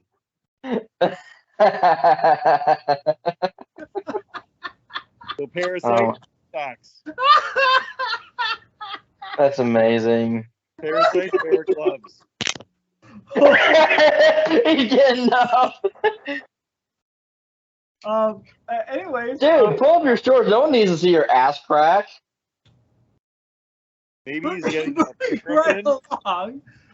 Don't ask why I have a fucking pizza cutter. Don't ask. Why? I said don't ask. Why the fuck you have a pizza cutter? Are you trying to cosplay as fucking Rodimus Prime or something? No. I'm gonna slap you with this hand. Oh, I'm so fucking scared. Technically, you could only be able to slap him with a pair of hands. Okay, I'll just slap him like this. There we go. Pair of hands. Oh my god. I'm parasite Nailed it. now. Anywho, Doctor Who? Let's get back on the rail track Yes, here. So continuing on the news, some unfortunate news: the actor, the greatest Christmas movie ever, Die Hard, and eventually Die Harder, has been diagnosed with aphasia. Yep, and has stepped away from acting. Aphasia affects a person's ability to communicate. So Bruce Willis has stepped away from acting. So a lot of his peers and stuff like that are being very supportive in him in this endeavor that he's going through. I mean, it's very unfortunate because I know a lot of us watched Die Hard and many Bruce Willis movies, and it's very unfortunate and sad news of what has happened. But I mean, we're only human. We always get affected by something, and we have to give up what we like to do. But that's it on that one, you know. Did you know he has like 6 albums that Really? he sings? Really? Yeah. I never knew that. Yeah, Bruno Willis. I'll have to look that up. See if it's any good. Amongst the things that actors do that is really weird, that one's high up there with Scarlett Johansson also singing. She performs like Tom Waits. It's really weird. Huh. I know Robert Downey Jr. did some singing, but yeah, I didn't know that. They are definitely some things you Google and do not expect what you get. Like you would think Scarlett Johansson would be like a pop icon star, do something like Katy Perry or, like a Mariah Carey kind of thing. No, she is. I don't know what to call that genre of music. I'm just going to go off the wall. huh. Very, very unique and different person outside of the appearance of movies. Interesting. I have to look that up. Interesting. But back in the day, Bruce Willis had I couldn't even tell you how many albums, but none of that stuff succeeded well enough for people to know that he did it. So couldn't have been that good. So I have songs for all of them, though.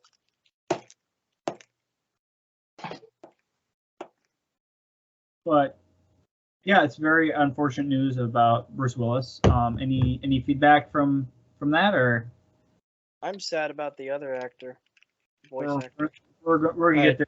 We're gonna get there in a couple of minutes. But I'm not gonna lie. I'm not really one who watched Bruce Willis's films, but I recognize the importance that he had, and I do think it is unfortunate. Yeah. But moving along here, if you thought we were done with Transformers news, think again. The team over at Fans Toys are doing a toy deco of Galvatron and Astro Train, and I'm not gonna lie, that Galvatron does look really good. I mean, I guess the only current Transformers resider and Fans Toys collector Tim, what do you think of that toy deco of Galvatron? So as a kid, I hated Galvatron because that toy sucked ass. It had no transformation. It was not a fun toy. Really? I did not like it. I actually never owned it. I owned Megatron. But I did not buy Galvatron. When I was a kid, I had a Hot Rod, a Grimlock, Megatron, Astro Train, and Blitzwing. But when it came to Galvatron, I was like, pass. One of my friends had him, and I mean, it seriously was a step transformer. It was ugly, and it didn't look anything like the cartoon. This is true, yeah. So now, looking back, I do appreciate that they're making one that actually looks like that Galvatron, but I still don't like it. Took him how long? Right.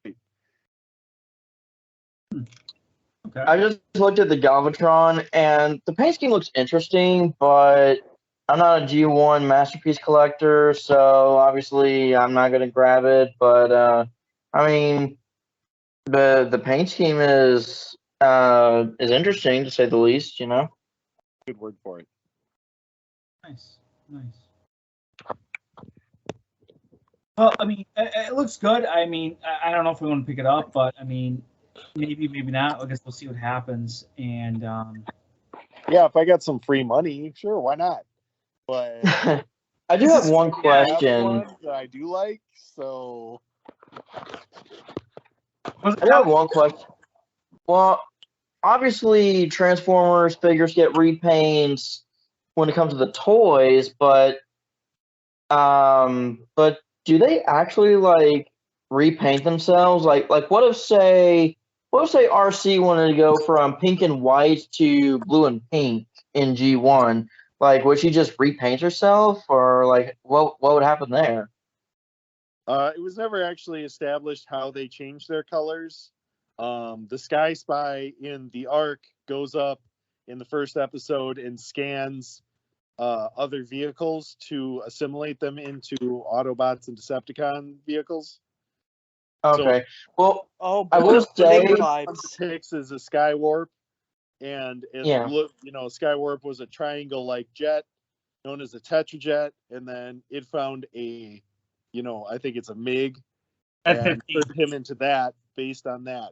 But color-wise, I mean, that's basically their skin. They don't really change it. True, but actually, what has been established in the lore is they can not only scan vehicles with their T-Cog, but they can also scan like the colors and change their colors. And I know not everyone here is a fan of the 2015 Robots in Disguise. I personally like it. I don't think it's the best, but I don't think it's the worst either. But it showed that, like Optimus Prime showed, I think it was Drift and Sideswipe and possibly Strong Arm. I can't remember for sure. But he shows the Autobots like, hey, this is what I learned. And then he scanned an Arctic vehicle that was like white and blue, and he was switched to white and blue instead of red and blue. So, cool. So they can change their colors by scanning vehicles. And just scanning that trait of them, but as far as like as a whole, it's kind of still a little up in the air. Like if they like can't repaint themselves or whatever. Yeah, it was never established whether or not they chose those colors or if that's just how they are. Yeah. Is it like clothes or is it like skin?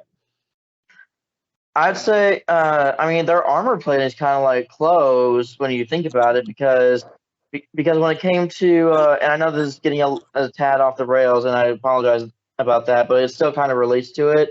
Like the thing is with the protoform thing is in the movies they shed their armor, became the Comets, and then kind of receive their identities again when they scan their vehicle forms. And then there are some where the protoforms are either born out of Primus or they're manufactured or to be clones or whatever. So there's so many different versions of lore that are out there that you can kind of get behind. So yeah. Right. I guess you'd call it some sort of multiverse. Transformers and the multiverse maps. God damn it. Multiverse of madness is everywhere, getting into everybody's head. Multiverse of madness in your bed. We're gonna Oh, wait, go no. mad just talking about multiverses of madness. Jesus Christ. Me and Jimmy, John. I'm gonna throw you into a wall. Me and John talked about it. You know what? Aren't you like? You know what? A couple crates of Dr. Pepper will change your mind, and then you will fight for me. Nah, I'll just take it and Would you run. like to be a pepper too? Would you like a Dr. Pepper? to be a pepper too? Yes. You say that like I'm not one already. You don't know what's under the mask. Oh wait, you don't know about that. Never mind. And Chris is back. Chris, we talked about Bruce Willis being diagnosed with aphasia, and we just got done with talking about Stretching time. Okay, cool. Yep. I do have a a message to deliver from Jordan to Tyler. Oh fuck. Uh-oh. Let's hear it. No. Do it. Well, it's gonna have to go into our chat room for now, but you'll have to relay it to everyone else. Okay. Oh Keep god. in mind- I'm keep so in fucking mind- scared now. Keep in mind, this is not coming from me. This is straight up coming from Jordan. Okay. Okay. I'm so fucking scared right now. I swear to God. I'm honestly terrified. No. I gotta look at it now because John's laughing his ass off. I want to see it. Jordan. No. I want to see it. Hold on a second, guys. John, send it to me. Send it to me, John. Yeah. Oh my god, why? Why the fuck? Send it to me, John. Hold on a second. No. Fuck. Why? What the fuck, Jordan? Why? Why would he do that? I'm gonna text him right now.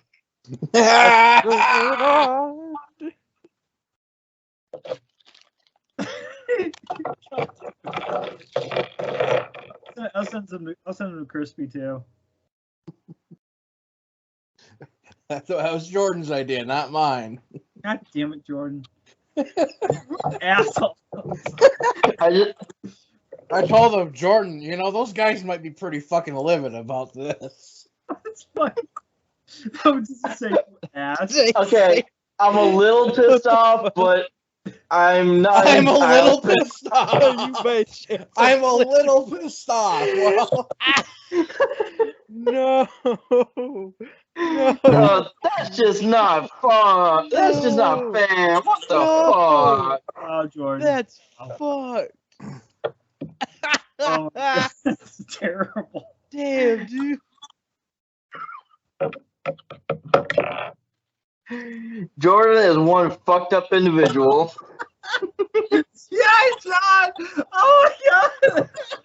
Oh my god. Why? Why would he do? Oh god. More? Are you fucking kidding me? Oh my god! That's funny. More? I see. I love that. That's See funny. John That's was a fucking fan funny. Oh of the my god, that Cybertronics was 3. great. I hate him, but I love him. I love those jokes at the same time. Oh my god. But anyways, What, John? You know what doesn't help one of them? I watched the entirety of South Park. what's that? I watched the entirety of South Park within like 2 weeks, and so I know exactly what scene that is. That makes it so much worse. Damn it. Chris, what were we saying? What's my idea? It was Jordan. Was that all of? Jordan's Is, idea. is there more of them, John? No, that's it. I can ask him to make more if you want. No! Make more! No! Make more! I'm an more. evil being of chaos. Make more. Make more! Make more. Make more! Make more! Make more. No! No more! Yes. I swear Tyler, to God, It's 2 don't! against 1, Do not Tyler. encourage the man. Where's DMs? Where? Oh, You know what? He's in this call. I'll just Jordan Holloway. Send a message. What the fuck? What Anyways, the actual? anyways, moving on. I know we had our laugh. We got it out. I'm so fucking disappointed. So, Oh God. I'm texting Gilbert- him right now. Gilbert Godfrey. Oh, why me? Why? Why the fuck? I just texted Why him. me? Why does everyone assume I'm gay or some shit? God Tim has damn like it. no idea what's going on, and I feel bad. I didn't assume that. I didn't assume that, but Jordan really did. Moving on here. Gilbert Godfrey, well known for his shrill voice and his comedy and voice acting career, has passed away at the age of 67. Godfrey died from muscular Dystrophy. Muscular dystrophy. Gotcha. And he passed away on April 12th of 2022. Dude, we started our D&D campaign that day, so like the campaign didn't start off so well because we're all fucking sad. I mean, I remember him voicing the one robot bird in Cyber Chase, and he also was what's his name in Aladdin? Goddamn. Iago. Yeah. You know what's worse? I was about to pay for a cameo for How to Stupid. That what like made it like double down for me, and I was like, damn. Right. I mean, it's a very unfortunate news, and my grandma didn't know who he was, and I cried. I mean, he was Mr. Mixapidlick in Superman. That's right. Yeah, that's right. Yeah. Oh my God, he was, wasn't he? Wait, he was what? Mr. Mixapidlick, fifth dimensional creature who could only be sent away by saying his name backwards. Yep, that's right. Mm. Yeah. So very, very unfortunate news. And Chris, any feedback on that? Jordan says hello, by the way. Hey, tell Jordan to accept my invitation. It's James Formanak Finian. Tell him to accept it, please. I'm gonna have to give him a verbal voice saying later. But Chris, any feedback on Gilbert Godfrey's passing? You guys need to listen to him tell the world's dirtiest joke. Okay. I listened to him fuck the Mr. Beast burger. Oh my God. Just go on YouTube and listen to him talk about the world's dirtiest joke. It's pretty good. I'll have to check it out. But Tim, anything to say about that? Or? No, not in particular. I saw him in, obviously he's been in every other movie throughout childhood, so I recognize his voice and his acting. Definitely a unique sound, but that was actually, as far as I understand, not his real voice. That was a voice he made up. Really? Huh. That is a lot of people do that. Mr. Miyagi from Karate Kid. Yeah, that's right. Yeah. Very, very different voice. Yeah, like in MASH, Pat, he had a more of an English accent instead of having more of the Japanese accent in the Karate Kid. Me hearing fucking I forgot his name. From Walking Dead, talk his normal voice was such. Yeah. I was hearing his normal voice, and I remember this was when I was younger, before I discovered most actors were from Britain and shit. I thought that when I was a kid, I grew up thinking actors were all from a special state somewhere, that they got good and they got moved over there. The acting state. Everybody lives in California. Dude, I thought it was some kind of magical state that existed. Yeah. And when they got when they got good, they're like, all right, get training over there. Now you'll become better. But that was when I was a real kid. I said a real kid. Totally not a robot. I don't know what y'all talking about. There was a time when you weren't a You're not a robot, because sometimes you kind of, Pinocchio. I don't know, dude. Alright, I have a confession to make. John, Wait, where's Crispy? I'll add him back. Somehow he got dropped from the call. John, I have a confession to make. What's that? I'm an experimental AI. You have been playing the trial version. Have a good day. All right, sounds good. And he just left. What the fuck? He's probably trolling with. Yeah, I had a feeling he's trolling with us, motherfucker.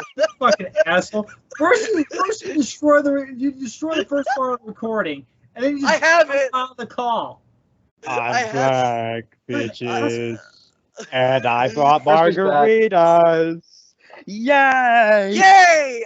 Give All me right. reason to fuck up. Now, all right. Now let's. I'm glad. Seriousness. Anyways, moving right along, we shall visit our favorite corner, KO Corner. As we look across the web for the most trashiest KOs that are festering like an infected wound and touched on a particular company that is being KO'd. This one is for the books. So first off, as we journey into the lovely sight of that of Search Toys, we got this Transformers China Ni Za. So, I mean, I don't know if our guest can look at the some of these trash KOs. Yep. We got this Asian That looks like shit. God, I can come up with like just this. I don't know. I'm gonna call her Cyber Lucy or Cyber. Was it Lucy Liu? Yeah, Cyber Liu, and it's terrible. I mean, look at that car mode is just atrocious. Yep. Ew! Bad paint job. Really bad paint job. What's that, Tim? Can't win with those guys. No, you can't. Cheap.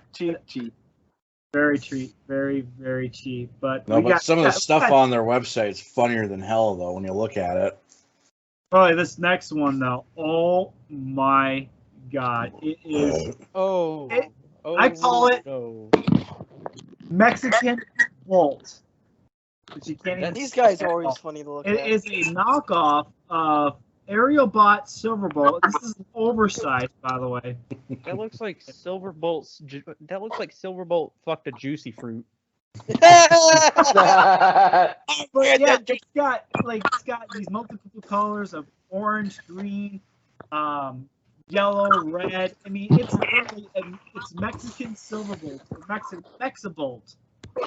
I mean, You're Optimus Prime.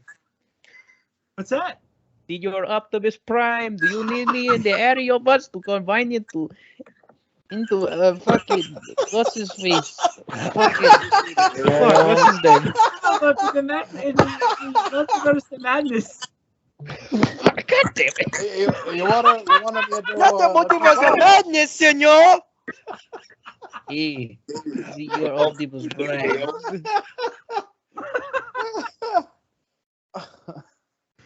Oh God, Tim, I don't know if you got a good look at that. Yeah. Oh God. All right, but and now this one, oh my God, this is fucking hilarious. It is an Angry Birds superhero set. These are literally the Angry Birds, and they turn into fucking. They got this I call this washed out Spider-Man, in a green. Oh my God. You got the green guys, and then you got. This is literally just repainted Angry Birds space. Ultraman, and just got Ultraman here, just like praying for a terrible death. He's praying to like kill me please, kill me. I mean, and then this one. This is just the saddest bunch of all. Batman. Just Oh my God. look at him. Just That looks even worse than the 3 3/4 inch figures you find at Walmart. Please, Roboto, Roboto, please kill me, Roboto. Are you looking at the armed champion? Wait.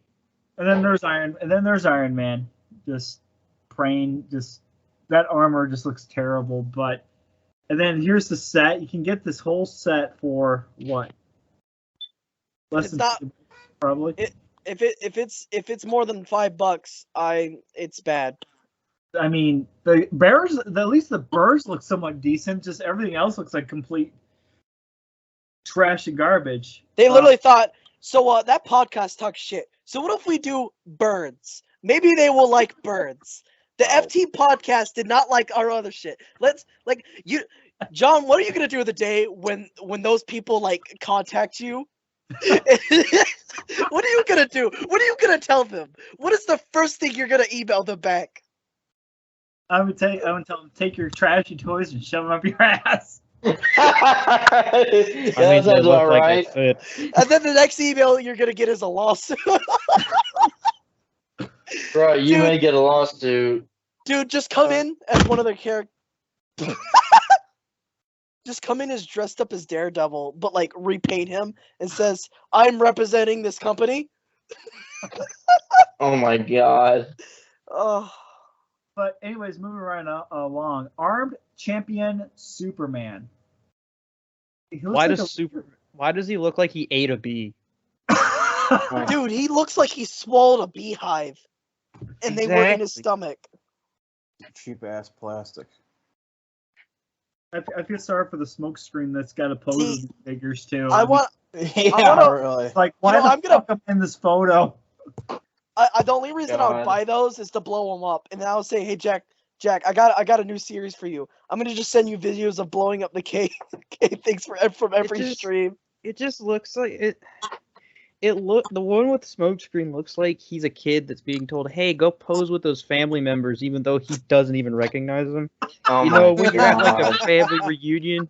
You know, when you're at a Dude. family reunion and you like really old relatives who came up to you and they're like, "Oh, I remember when you was this little," and it's just like, I don't remember you at all.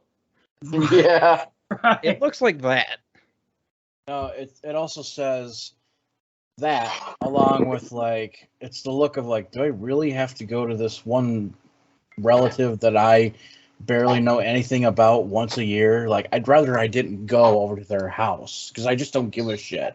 Right. Smokescreen's such a good friend, just celebrating with his friends after they got through rehab. Oh my God. Tim, what'd you say? I said, yeah, I have that problem with my Aunt May, and then she dies. Fuck, dude. What the hell? That was a low blow. That's so fucked. Poor May gets like stabbed in the stomach. I'm gonna be okay. Oh shit, I'm dying. Hey Peter, don't look at me. Go, Peter. That makes me Kind of sad. speaking of which, I have to ask this because it wasn't confirmed in the MCU, but is there an Uncle Ben in the MCU? Yes. Also, Iron Man fucked over everybody. Yes, he did. But There is an Uncle Ben in the MCU. They referenced him in What If. Oh, they did? oh, they did? I Yeah, don't remember yeah. that. Yeah. Spider-Man talks about all the people he's lost. He says Uncle Ben by name Yeah. in the Marvel Zombies episode. And then Oh. I'll have to go back and rewatch that then. I forgot about that completely. and in Far From Home, you see the suitcase where it says BFP, which is Benjamin Franklin Parker. Oh fuck. So is Ben gonna be like some fucking rip-off superhero that's gonna come out now? Honestly, Or like, what if he works for Shield? Superhero. Is there a comic where he worked for Shield? What'd you say, Tim? I'm sorry. I said Ben Parker already is it's actually Ben Riley, but Spider-Man's clone becomes Ben after he finds out he's the clone and goes and saves people as Spider-Man and wears a hoodie, and he's actually pretty legit. I feel Right. like Ben would work well going to Shield or some like off-brand of Shield. Honestly, if I'm sorry, I just gotta say this because this would be a cool idea for an MCU Ben Riley. If they gave him like if they made him work with Shield, and then like he would be the Spider-Man working for Shield, and then you got Peter Parker Spider-Man doing his own thing, if that makes sense. True. Ben Riley goes on a long trip, becomes a drifter, and just goes across the. There's actually a whole comic series, the Spider-Man Hidden Years or Lost Years. Oh yeah, I forgot all about that. Did it back in the day. It was a pretty good start. Yeah. To what happened after Maximum Clonage, which isn't a rip on Maximum Carnage at all. No, totally. Yeah, it totally doesn't sound like a ripoff at all. But But moving right along here, we got for another KO, we got this Beast King Sea Dolphin, and it looks like a dolphin just went through the robot's chest. I mean, I can barely see it, but okay, I can kind of see it now. Yeah. yeah. Beep boop beep beep. I have a dolphin. Please remove. I mean, it's just one of those novel. It seems like it's just one of those novelty toys, you know. But that'd be sad. Like the Transformer that turns into the Titanic. Oh my god! Don't tell me there is a Transformer that turned into Titanic. Please don't tell me that's a thing. Google that shit and you'll not be disappointed. Oh my god! It's like, sorry guys, we're gonna say you died by an iceberg because we can't fucking explain this in the news. Fucking, that would be a whole different movie in history. That'd be something. And that movie, that Titanic that turns into Transformers, is in Multiverse of Madness. God damn. And that movie is directed by Hey. Oh my god, why would you do that? Transformer Titanic. James Cameron, obviously. What's that? James Cameron, obviously. Oh my god. Oh my god, I'm looking at the fucking images. What the fuck? Man. Wait a minute. Is this an actual Play thing? this together. It is an actual bot! It's real! Made the movie called, what is it? Titanic? Yeah. Titanic There was bot. also another movie he made about robots. Oh, Titanic bot. What's it called? Began with a T. oh my god. So it's already Oh in my works. god. The Terminator versus Titanic movie is on. There's a Terminator versus. multi- Okay, I gotta see if this is in the website. I'm gonna hold on. You know what? Fuck you. I'll ask Siri. Siri. I'm having a stroke. I'm having a stroke. I don't. Titan. The fuck. James, What is you're it having called? a stroke? Don't have a stroke. Terminator versus. What was it? Titanic. Versus. Titanic. Oh my god. Oh my fucking. Titanic was a Terminator prequel. Theory explain. What? The Terminator versus Titanic. Flick chart. The fuck is this? Please. I am so high. I am so high, man. In the sky. I feel like I'm above the world. Now time to fucking destroy the shit. I don't fucking know. What kind of fucking shit?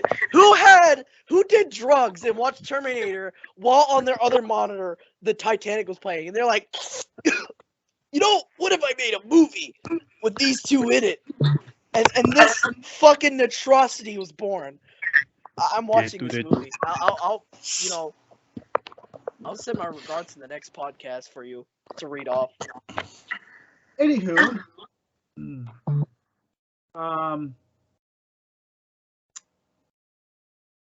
shit, lost my train of thought. Okay. Anyways, apparently, due to KOs, that apparently the very first KO of a Fans Toys is Fans Toys Lupus, which is their weird wolf, and Yep, I had that one. it's I mean it's Hamster. He's a wolf. He's Yeah. yellow. It's stupid. The transformation was okay. I actually sold him. but it's interesting that the very first I mean, because Fans Toys. I mean, it's never been KO'd, but there's been always speculations that eventually it will. And then now, for the very first figure they're KOing is Lupus, and they could have picked anyone better. But I mean, Sludge. He's highly sought after. so it's going to be interesting to see how this will eventually progress from here on out, because is it going to lower Fans Toys prices so Fans Toys can still get that bang for their buck for the quality of their figures, or is people going to go after that KO route and be able to just buy those type of figures, I'm guessing they'll go the KO route if they're like really like if they like really can't afford third party prices. They'll probably go for the KO, and then for those that can afford third party and masterpiece prices, they'll go straight to Fans Toys. Well, here's the Or third party price for Fans Toys. It went $100 up since the COVID-19. And there is no reason why. Nothing changed. But all of a sudden, the price of, let's say the Dinobots, they're Diebots. They have all 5 of them. They went up from $199 to $299. No reason. why? They just wanted to use the pandemic as an excuse. Yeah. That's what I see a lot of people doing. Indicates that they can put up any price they want. The funny story is, the price didn't change for Fans Toys. The price changed for the American retailer. They're keeping all the money. Of course. So the American retailer. You see, the reason why we had to change it is the pandemic. Why is the pandemic affected this? I'm sick. I'm sick in my head. Pretty much. We're just going to use the pandemic until whenever. I mean, honestly, like, here's the thing. Sir, you murdered 3 children, but the pandemic. Here's the thing. Here's the thing. I don't think this pandemic bullshit's gonna end until like anywhere between 2025 and 2030. Because here's the thing, and I fully agree with this. Because there's so much that we still don't know about all the COVID bullshit that I'm not. If I have to get vaxxed, I'm not getting vaxxed until like I know that I'm gonna need it or whatever by like 2025 or whatever. Because at least because here's the thing, you can still get the flu and still get the flu, or you can get the flu shot and still get the flu. Vaccines don't do shit. Vaccine is supposed to be a permanent solution. Huh? Isn't vaccine supposed to be a permanent solution? No. What's the one that's supposed to be a permanent solution? There's no permanent. You mean no, like cure? When you get there shots really when you're born now. When you get born now, there's a shot. All the shots. I believe. You mean immunization? Actually, yeah, the immunization shots. I mean, honestly, I don't even think those really do anything. I mean, I'm not very knowledgeable about those, but I'm pretty sure they don't do shit, because the thing is that you get sick, That's the immunization stuff is for things that we've had for like years and years and years and years and years, since like early 1900s, and we've had time to like study them. So things like TB and stuff like that, it's just gone. It is. I mean, honestly, there's no reason to even get any kind of vaccine because it's not going to do shit. I mean, unless I'm just a knowledgeable and a knowledgeable dumbass. But the thing is, it's like we've studied those diseases for the immunization shots, so we know how to like prevent them from happening. The thing is with like the flu and COVID, it's like it's changing. So we have to keep updating every year. It's not perfect, but it helps like defend. It's like wearing a bulletproof vest. Well, I mean, bulletproof vests are It's not perfect, but it's better than nothing. I have to go get my it's not gonna, like, if you get shot and you're wearing a bulletproof vest, I mean, yeah, it'll go in the vest, but I mean, it's not gonna like go into your chest or anything like that. Yeah. But that's the thing, you know. But this is what I don't get. Like, you know, everyone's all like, "Oh, you need to get the vaccine," and they're promoting the shit out of it. It's like, stop it. You know, quit promoting drugs that we don't even know does anything. Like, you can get, because here's the thing. Here's the thing. You can get the vaccine, like, you know.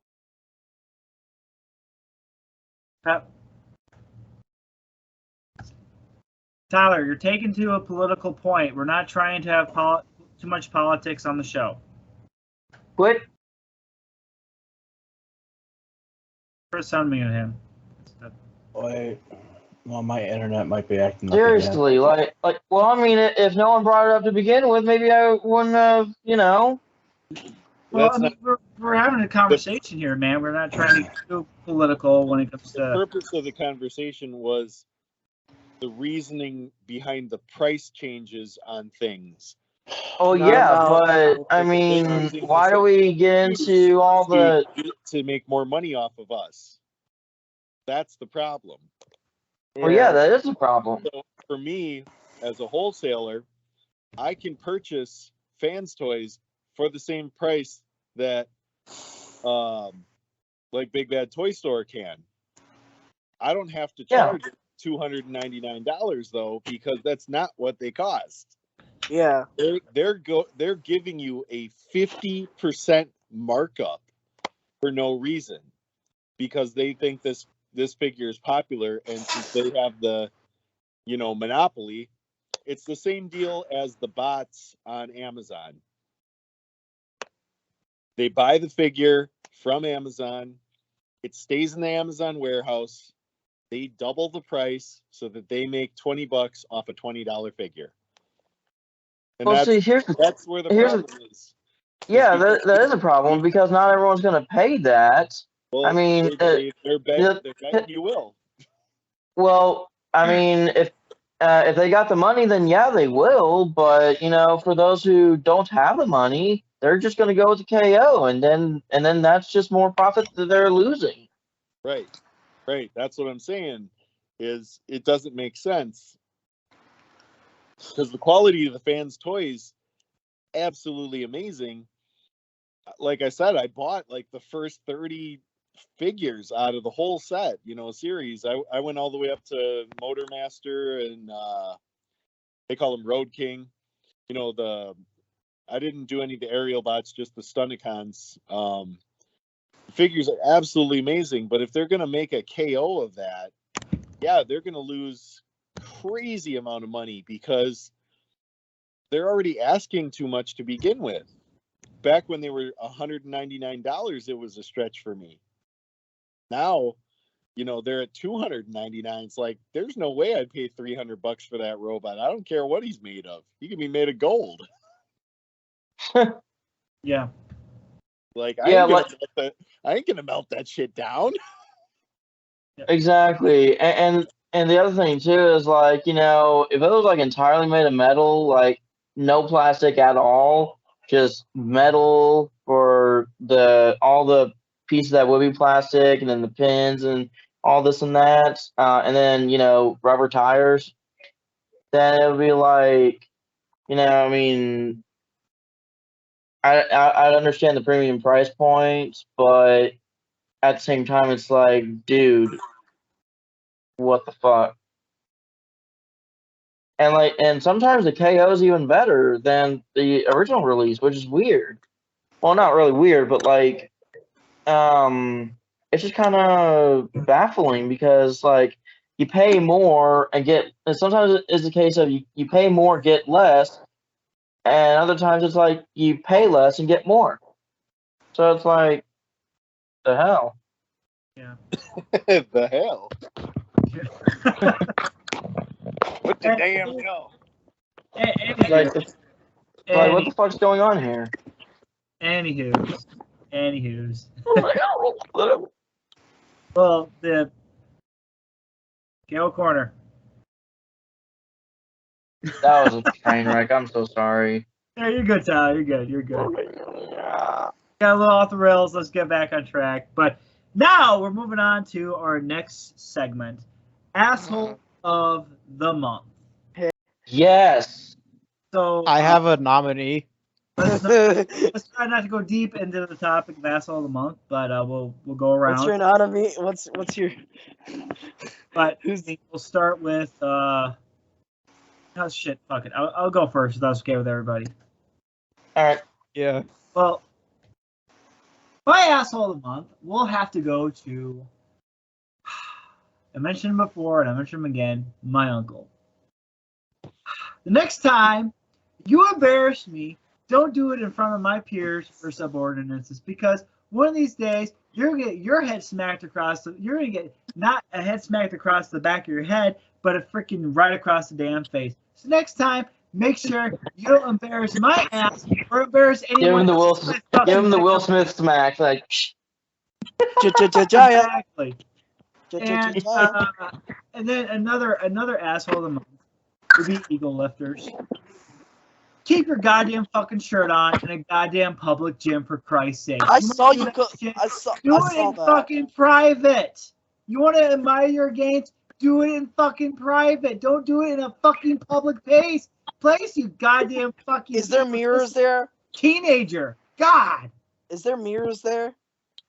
At the gym, yeah, there is. Oh, that's why. Just take out the mirrors and half of them will leave. There you go. But, oh, the power of. What's that? Oh, the power of vanity. Oh yeah, exactly. I mean, fucker. The last time I saw this fucker at the gym, he almost crushed his little head with a fucking struggling with dumbbells doing bench press.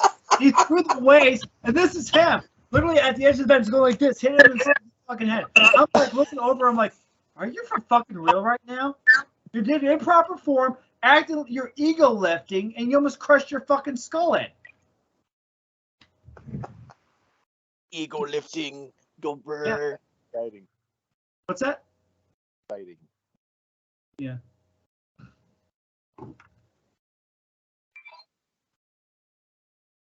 Yeah. Did the video cut itself out? I think it might have, but I'm not 100% sure. Just continue recording. I don't know what happened. I don't know. So John is recording the call still. So yeah, it is. Yeah. So maybe I should be able to still save it, but I'm gonna try to throw it in a video joiner just in case. Okay. All right. Cool. Anyone else wants to go next for asshole? I want to. Oh. Can I? Yeah, go ahead. Yeah, go ahead. Okay. The one particular asshole. I've been working in a gas station, like some of you know that. I've been doing that for a year.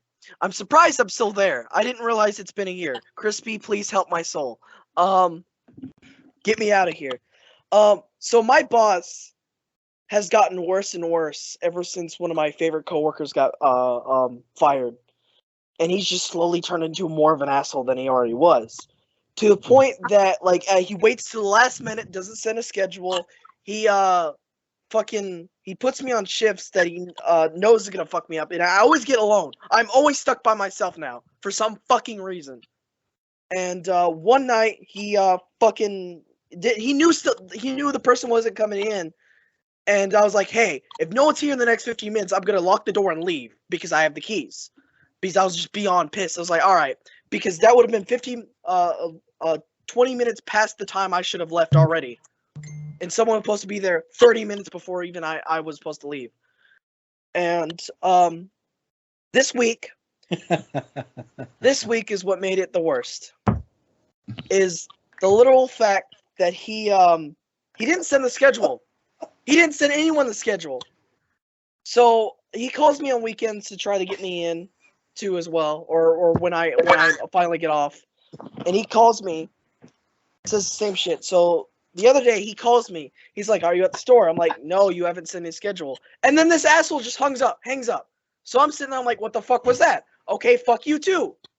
And then my assistant manager calls me and she's like, hey, your check's here. Come pick it up. I was like, oh, okay. She always notifies me. I come pick it up and she's like, why didn't you come to work today? I'm like, I was supposed to work today. She's like, yeah, the schedule. I'm like, he never sent me the schedule.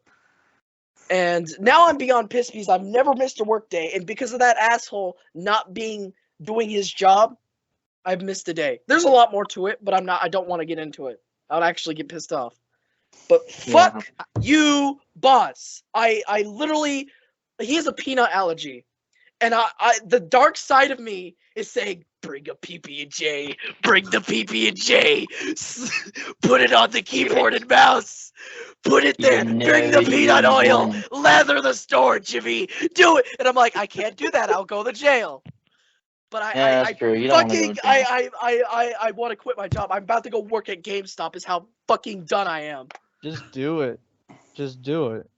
I can't bring the people at GameStop are really chill. Just do it. Yeah, it's just, they really are chill.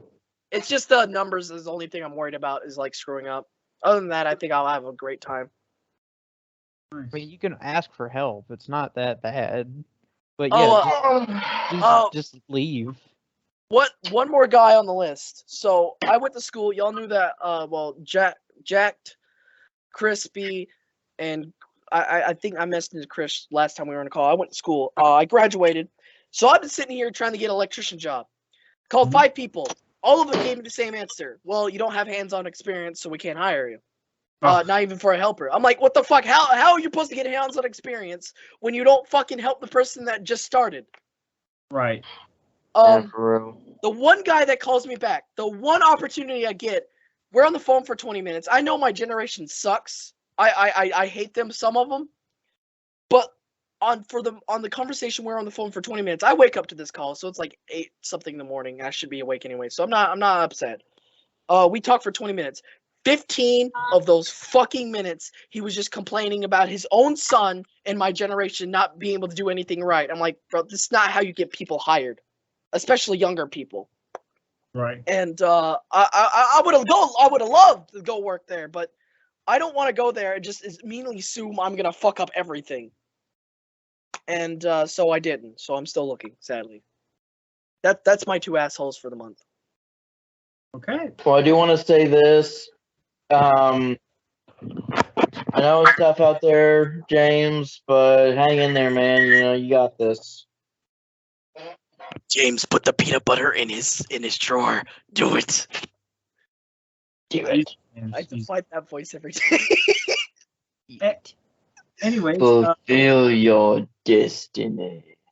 Anyways, moving on. Wait, I have assholes of the month. Yeah, no, I'm just wanting. Oh, I'm sorry. Move along to the next person wants to say who else has an asshole of the month. So, Tyler, go ahead.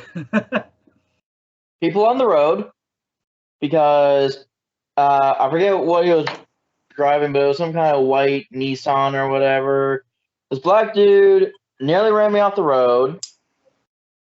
And then this fucking black SUV, I think it was a Chevy, I could be wrong about that, but those assholes just swerved right in front of me and I nearly hit them. And then these 2 fucking Mexican dudes in their utility truck look at me like I'm batshit crazy. So those 3 assholes, along with everyone else on the road. And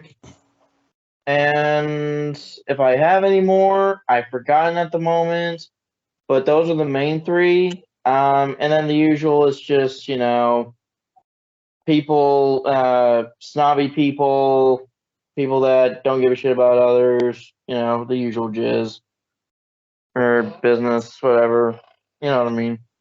Feminist, that kind of thing. I gotcha. Chris? Nope, I got nothing. I'm ready to move on to the 13 questions. Okay. I'm ready to move on. Anyone else got assholes, or are we good? I do. All right, Crispy. I've got a few. All right, let's start. Number 1, Bob Kane. Fuck you. You did not make Batman. Bill Finger made Batman. Number 2. That's fair. People who comment first on YouTube videos. No one gives a shit. Get a life. I only did that on your video. I think I did that on your video once to make a meme. I know. 3, people who tell artists what they should draw. Fuck you, I'm not gonna draw, I'm not gonna edit something I put my time and work and ethic and face into. Give it boobs, Crispy. Make it more boobies. No. It's from my private collection. Whoa, whoa, whoa! Bender Gent Crispy. Bender Gent Crispy. I see it now. I'm gonna draw it. I'm gonna ruin your life now. And the last one, people who kick the person in the Skype call who's recording the call to post it later. Hey, Not naming names. I don't know Not who that naming is. names. I don't know who, but I've heard it happen before to some people. Just people who do that, they just kind of rub me the wrong way, you know? I'll rub you one way. Not like that. That's kind of sus, sorry? dude. Not like that, you fucking no! I'm sorry? No. Repeat that? Repeat that? Apparently all humans have like a soft spot, like as a baby, and if you like hit it too hard, they fucking die. James, you need help, bro. My boss has like made me evil. I'm sorry. It is my boss's fault. Every evil deed I've done, it's because of him. And going off of the last time I gave an asshole of the month, I'm still on the fact that you, the viewer, are the asshole. You still aren't giving likes and subscribes and comments. Yeah, I'm coming to your house. You tell me that you don't have time. Interesting argument. Unfortunately, I'm in your walls. Just go to their house and just go to their house and take their knees. You don't understand, Tyler. I'm already there. We don't talk about Bruno. I'm already there. And I know you're listening to me. And I know you know that you haven't been, interacting with the videos. So you better start running, Jimmy. I don't know what you're talking about. But anyways, Tim, any assholes or are you good? No, my only asshole in my life is me. That's fair. That's fair. Same here. Very fair. What a humble view. What a humble view. Very fair. Anyways, moving right along to our 13 questions, and so these are for Tim, Crispy, and James. They've done theirs like one. Oh boy, time to die. Crispy and James are just kind of around. This is where the fun begins. The clusterfuck of this event. But anyways, to start off, Tim, what is your preferred name or nickname? Drift, actually. What's it? What is it? Drift. Drift? Drifting down the That's cool. Drift. Okay. Why is that? Out of curiosity. Because I just drift. I go from place to place. I have no focus. Oh. I just go where I got to go. Nice. Okay. Good philosophy. What year were you born? 1980. Oh man! I'm just joking. So you were 4 during I'm an old guy. Generation 1. Okay. Nice. Oh. Favorite kind of food or meal? Tacos. It's actually the theme of most of the things I do. I created a toy show, which I call Taco Cat Con. Totally amazing collectibles, outstanding comics, and toy convention. And advertising That sounds Cat Con That's awesome. is I like tacos. that. Toys. that are sounds really badass. other stuff. I do I like that. that. I basically eat tacos all the time. Nice. Can't go wrong with tacos. What is your favorite color? Green. I'm born in May, so I'm an emerald. Same here. May 25th. Very close. 27. No, you're shitting me. I am not. That's John's birthday. That's my birthday too. Nice. What the fuck?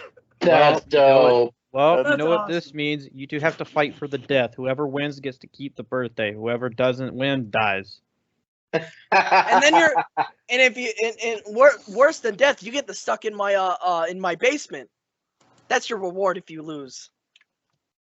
I mean, James, if I was you're stuck very in the sus, basement, bro.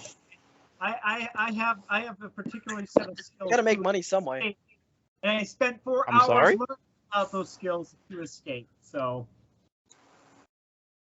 You're not safe with but me, John. that's awesome. That's awesome. Well, happy. I mean, if I don't talk to you at all, Tim, happy early birthday. Oh, thanks. No problem. What's that?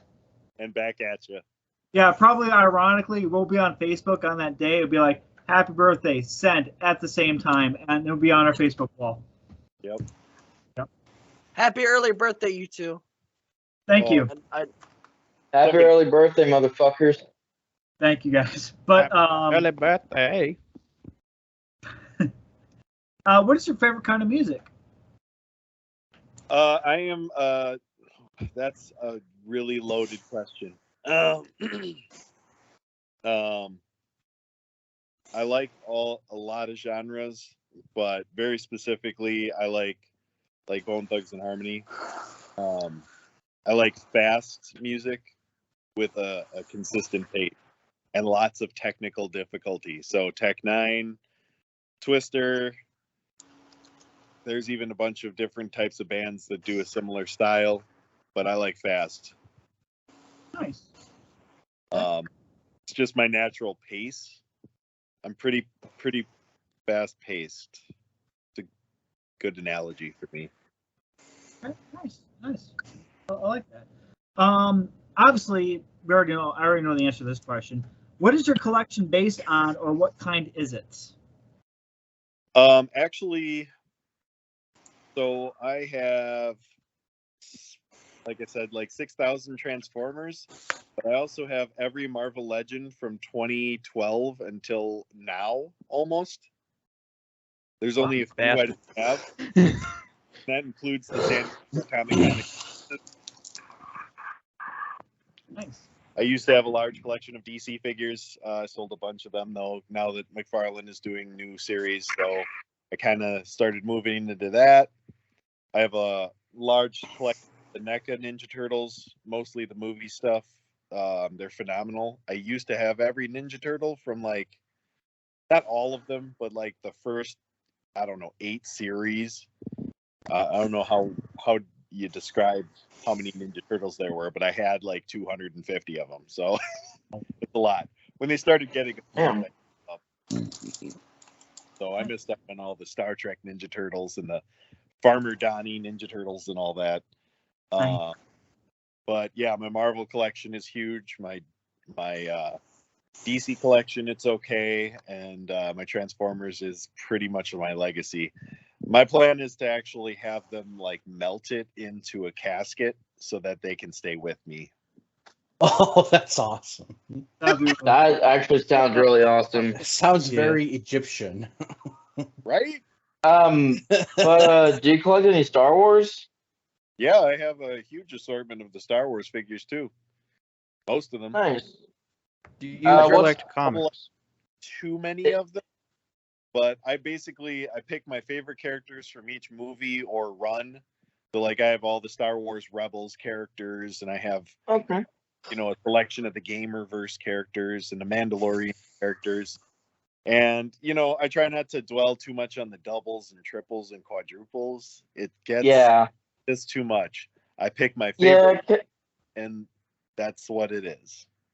Okay, sorry, I was just gonna. Well, you kind of just answered my question because I was gonna ask you what scale of Star Wars figures you collect, but you kind of already answered my question. Yeah, the 6 is pretty much where I'm at right now, but I have a large selection of droids from the 3 1/4, all like Power of the Force, Shadow of the Empire, all those old ones. Oh, nice. I'm a huge droid guy, so like, is it like a plethora of all the droids, like Astromechs, Protocols, that kind of thing? Mostly the Astromechs, little mechanic guys. They're my buddies. I actually have a couple of the different R2s that they had, back in the day, the ones with the remote controls and Yeah. So lots of fun things. Well, that's cool. Yeah, like I'm a huge Astromech guy. Like this is a Harley Quinn one I made. This is H2Q5. Nice. Yeah, based off the New 52 design of Harley, and this one's R2SP right here, my own creation. Cool. But yeah, just a couple of examples. But yeah, I'm a huge Astromech guy, and also I'm so glad R2KT is in the Lego Skywalker Saga game, because if she wasn't in that game, I would have been sad. Yeah, I actually have her. Oh, really? Yeah. That's cool. I have a custom Bandai kit of her. I used to have the action figure from 2008, but I stupidly gave it to my crazy ass ex. That's usually where things go. Yep. That's such a loaded thing, too. Yeah, I'm still pissed about that, but I mean, I was planning on selling that one off anyway, but still. You're pissed about that, but. But I mean, in a way, it's elsewhere. So I mean, I would have sold it. I was planning on selling that one anyway. Because I don't really collect 3 3/4 inch anymore. And if it is, it's the little Clone Wars figures, the animated ones. Yeah. I have that problem too. There's just so much to collect. I had to pare it down. I had the whole Power of the Force line and stuff. I just got it down to Astromech droids, a few others, and speeder bikes. Nice. But yeah, the Astromechs are definitely fun. I love them. Right. I could talk Astromechs all night, but I won't do that because I don't want us to be here until like next week. Okay. Anyways, what got you into collecting? Cool shit. Cool shit. That's fair. Fair enough. Answer. Fair enough. That's very fair. Very upfront, but I mean, that's a really good answer. He wins. He wins. He wins 13 questions. Game one. We finally have a winner after 15 victims. He wins. I just broke my fucking Skype. It's frozen. Well, that sounds like a you problem. I can't do anything. I can hear you just fine, so I fixed it. I hear you just fine too. So good answer. Do you have any other collections besides your main collection? Not just what you discussed. Like, do you have any other oddities or anything like that? Oh yeah, I have a variety of oddities. I'm a huge Stargate fan, so I have almost every Stargate figure, I think, except one. I was never able to find out of the Diamond Select series. Generally, I dabble in every series. I got a small selection of Kenner Mask, the old Kenner Centurions. I build those on the side for fun. Yeah, just a good variety of stuff, just boxes of it. It's most of my room most of the time. Yeah. Nice. Awesome. So, Chris usually explains this question better than I do. Have you done anything untoward for your collection? Did you like, say you go to a Walmart and you Did you basically steal a garbage bin of Transformers and just paid for the garbage bin and walked out with a crap ton of Transformers in their garbage bin? Did you suck a dick for an Ultra Magnus? It's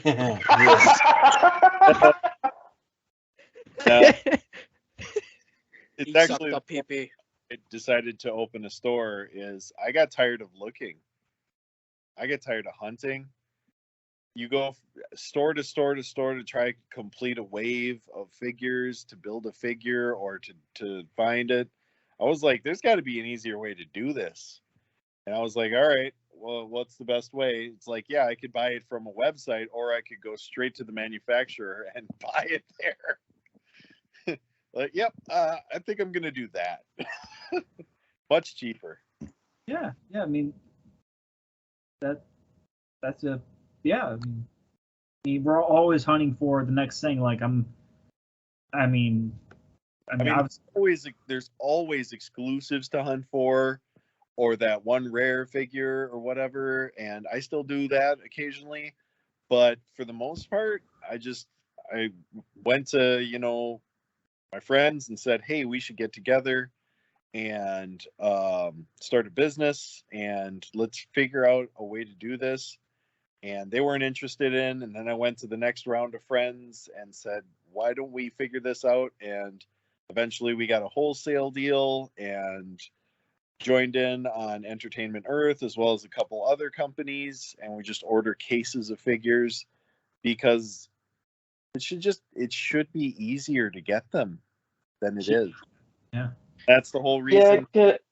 The theory behind Sorry, go ahead. store is I want one spot where you can get everything, and I don't want you to have to run to 1,000 stores to go get everything. There's no reason that should have to be a thing. Right. Like Walmart, Target, you gotta sell it, get it out of there.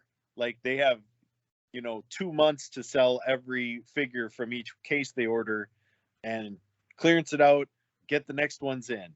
Well, what happens if I didn't have any money that month? SOL. Like, Shit, have a look. now everything's up on Amazon for $50 a figure. Like it was $20 last week. Why is it $50 now? I do not play that shit. You know, Tim, you're an honest, amazing man. I will tell you that. Yeah, because also what it comes down to is if people scalp something, because there are those assholes that think, oh, this figure looks really cool. People are gonna want to buy this. I'm gonna take all the stock, and then they do, and then they sell it for double to triple the amount, and it's like, what the fuck? Is like the J. Jonah Jameson. There is a comic book retro card version of this figure. He never hit stores. He was at GameStop. I think that's the only store that carried him for the retro wave. You couldn't buy him anywhere else. And all the cases that were sold on Amazon are sold to the bots, the third-party distributors. They're all, like, if you look on Amazon, you'll see distributed by Amazon, sold by Quark Toys, sold by Vintage Toys, sold by Retro Toys. And every single one of them's $50. Why the F are they $50 a figure for a $20 action figure? I'm tired of this. I know. So my thought was to beat them at their own game. I'm just going to buy it all, and I'm going to ask for the reasonable price. It's crazy. Exactly. Right? Tim was born with a mission. Yeah, I got tired of it. It's a lot of crap. Yes, So some figures are collectible, but why do you have to pay $1,000? There's 1,000 J. Jonah Jameson figures sitting in the Amazon warehouse. Nobody is buying them because they're $55 a piece. Imagine if we're $25 a piece. They're 25. People would buy them. I mean, if they're 25, they'd be sold left and right. But every GameStop only got one. Right. Yeah, that's my mission, is to fix that problem. Oh, somebody's thing was starting to die. Yeah, that's my phone. I fucking knew someone. I know that sound too well, my friend. We better move a little quick then, so you don't die on us. So the next question is, what is your favorite and least favorite movie? My favorite movie is actually The Crow. Ah. And it is an inspirational story, not just the story itself, the movie, the comic book, but the origin behind all of it that James O'Barr had to go through to create. Phenomenal. Best thing ever. Worst thing ever? Legally Blonde. I just... Sorry. No. It's the ultimate joke for me. People, you go on like Looper or whatever, ask what's the scariest movie you ever seen. My answer is always Legally Blonde. What's the worst sequel I've ever seen? Legally Blonde 2.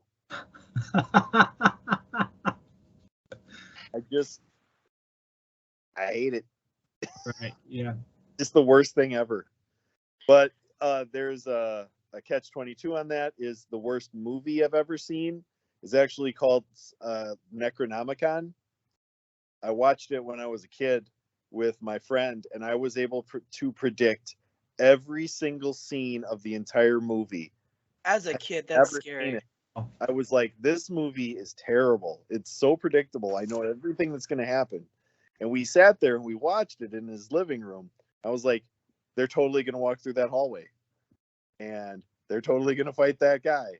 And I was like, this is just terrible. And as a result, I always remember that. Nice. So what kind of... I was talking out loud. It's okay. What kind of fears and or phobias do you have? I don't know. What am I afraid of? Running out of tacos. Basically, yeah. Huh? Running out of time. Running out of tacos. Running out of tacos. Oh my god. That's a good answer. Instead of like zombie thing, it's like instead of Twinkies, it's tacos. Oh my god, the taco truck! Everybody's like, what the fuck? We have like 5 zombies behind us. No, but the I feel like tacos! Tim and Deadpool would be best friends because Deadpool loves tacos and Tim loves tacos, so Yep. I feel like they just chill and eat tacos and drink beer. That's a Rating tacos. Yeah. afraid of running out of tacos. That's a great answer. Next question. What was your first car? That's a lot of really weird questions. This one's kind of so the first car I ever purchased was an Intrepid, and we called it a Tim Trepid. Tim Trepid. Oh, that's what I drive. Yeah. Yeah. Nice. I like that. The final question, obviously, is pretty much no brainer. Do you attend Comic-Cons, and if so, what has been your favorite Comic-Con so far? That's tough. Yes, I've attended a lot of Comic-Cons, and there have been some amazing ones. I can't even list all of them, but there's Dairy Con, there's Mighty Con, there's New Berlin Comic Verse, Appleton Comic Verse, Wizard World Chicago is one of my favorite shows that I've ever been to. It's just big, and there's just so much to do. I actually spent years, I would take all of my friends available each year for like 7 years straight. It was always a different group of friends because it's just a time to have. So that one's probably my favorite out of all the shows. As to which specific show, they're all great. Nice. Also, when you said it's really big, that's what she said. Oh my god. He does But- make a point. I mean, is that our like theme now? Apparently, Yes. I should add that to the thumbnail. That's what she said. I'm doing it. I'm adding it to the thumbnail. That has I been bet. 13 questions. So you made it to the end. You do not get a prize. But discussion topic. I mean, we really don't have one. I mean, if anyone wants to stick around, they can. But it's just pretty much a free for all. I mean, Tim, I don't know. The only thing that. Oh, sorry. Go ahead. I don't know if you got anything going on right now, but I mean, it's up to you if you want to stick around. But if not, I'm probably gonna have to tap out. I have to work from 9 to 9 tomorrow. So. Oh God. Oh, 12 hours. Yikes. Well, But- it's a restaurant and it's Easter Sunday, so happy Tim and tables and then 2 hours of work and then clean all the food and tables. okay. So long day tomorrow. Sounds good. Well, hey Tim, thank you for being on the show tonight. Appreciate it. And For those, I'm just gonna do your I'm gonna do a plug for you real quick. Just want to make sure. Your plugs, are they? What? Good, right? Yeah. Yeah. No hair plugs needed. But anyways, I'll put the link in the description below. But make sure you anyone who wants to check out Knowhere Collectibles and Pop Art Showcase LLC. This is the store that's and your opening is on May 1st for your store, right? Yep, the soft's open. So I'm just getting it started. Hopefully, I'll have everything set up by then. Right, and I mean, if I'm in the neighborhood, shit, I'll come up and support the small business that you're about to run. And best of luck in your endeavors. But just to say, the subscribers, the link in the description will be down below for his Facebook page called Knowhere Collectibles and Pop Art Showcase LLC. Make sure you check them out. And I want to say another thank you to our guest, and best of luck in your future endeavors, and happy Easter. All right, guys, happy Easter. Real quick, I do have one question. Is your store gonna have a website? I'm still working on that. I got a lot to Okay, say. I was wondering. Yeah, so I haven't gotten the website going. I started it, but I didn't get far. That's all good. Well, if you have Lego sets, I'm probably gonna buy those. I'll probably I was about to say, if you got any good Black Series, I'll hit you up. Well, I have a full selection because my wholesale distributor distributes all the Black Series. Yeah. I'll start with we got connections, boys. We got connections. We got connections. Oh. Dude, I started making Lego sets again, and $116 to build my own Lego set because of all the parts that were used, and it's only 240 pieces. So I don't know why the fuck it cost that much.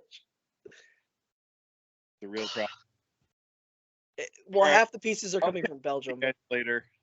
Yeah. All right. Yeah. It was nice meeting you, Tim. Bye, Mr. Drifter. Are you still recording? Yes, we are.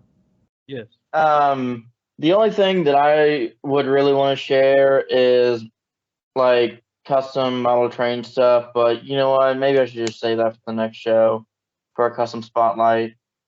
Sounds good. Chris, anything you want to say before I cut the recording? Are you good? No, I'm ready to finish this up. Real quick, I do want to apologize for earlier when I went off the rails and got a little too political. I did not mean to do that. Okay. And just let's not happen again. If we want to talk anything about, all right. Before we continue any further, I just want to say thank you to those who have stuck around for the show. Appreciate it. Crispy, James, welcome back, and of course my co-hosts. You guys are great. And I want to say another thing. Thank you to the 722 subscribers who have subscribed to the channel. Thank you guys. I appreciate it. More content will be coming to the channel, including this. Yay, Jack Nerd! Interesting experience of a podcast. So you guys will be able to see our glorious faces. Oh, we do videos? Our glorious faces. And except mine. Ha ha ha. Oh no. From all of us here at the F Team Podcast and in the Channel Fanboy Studios, this is the Jack Nerd, along with along with Starpool, the Cheese Man, JJ, and Crispy, signing off. And we are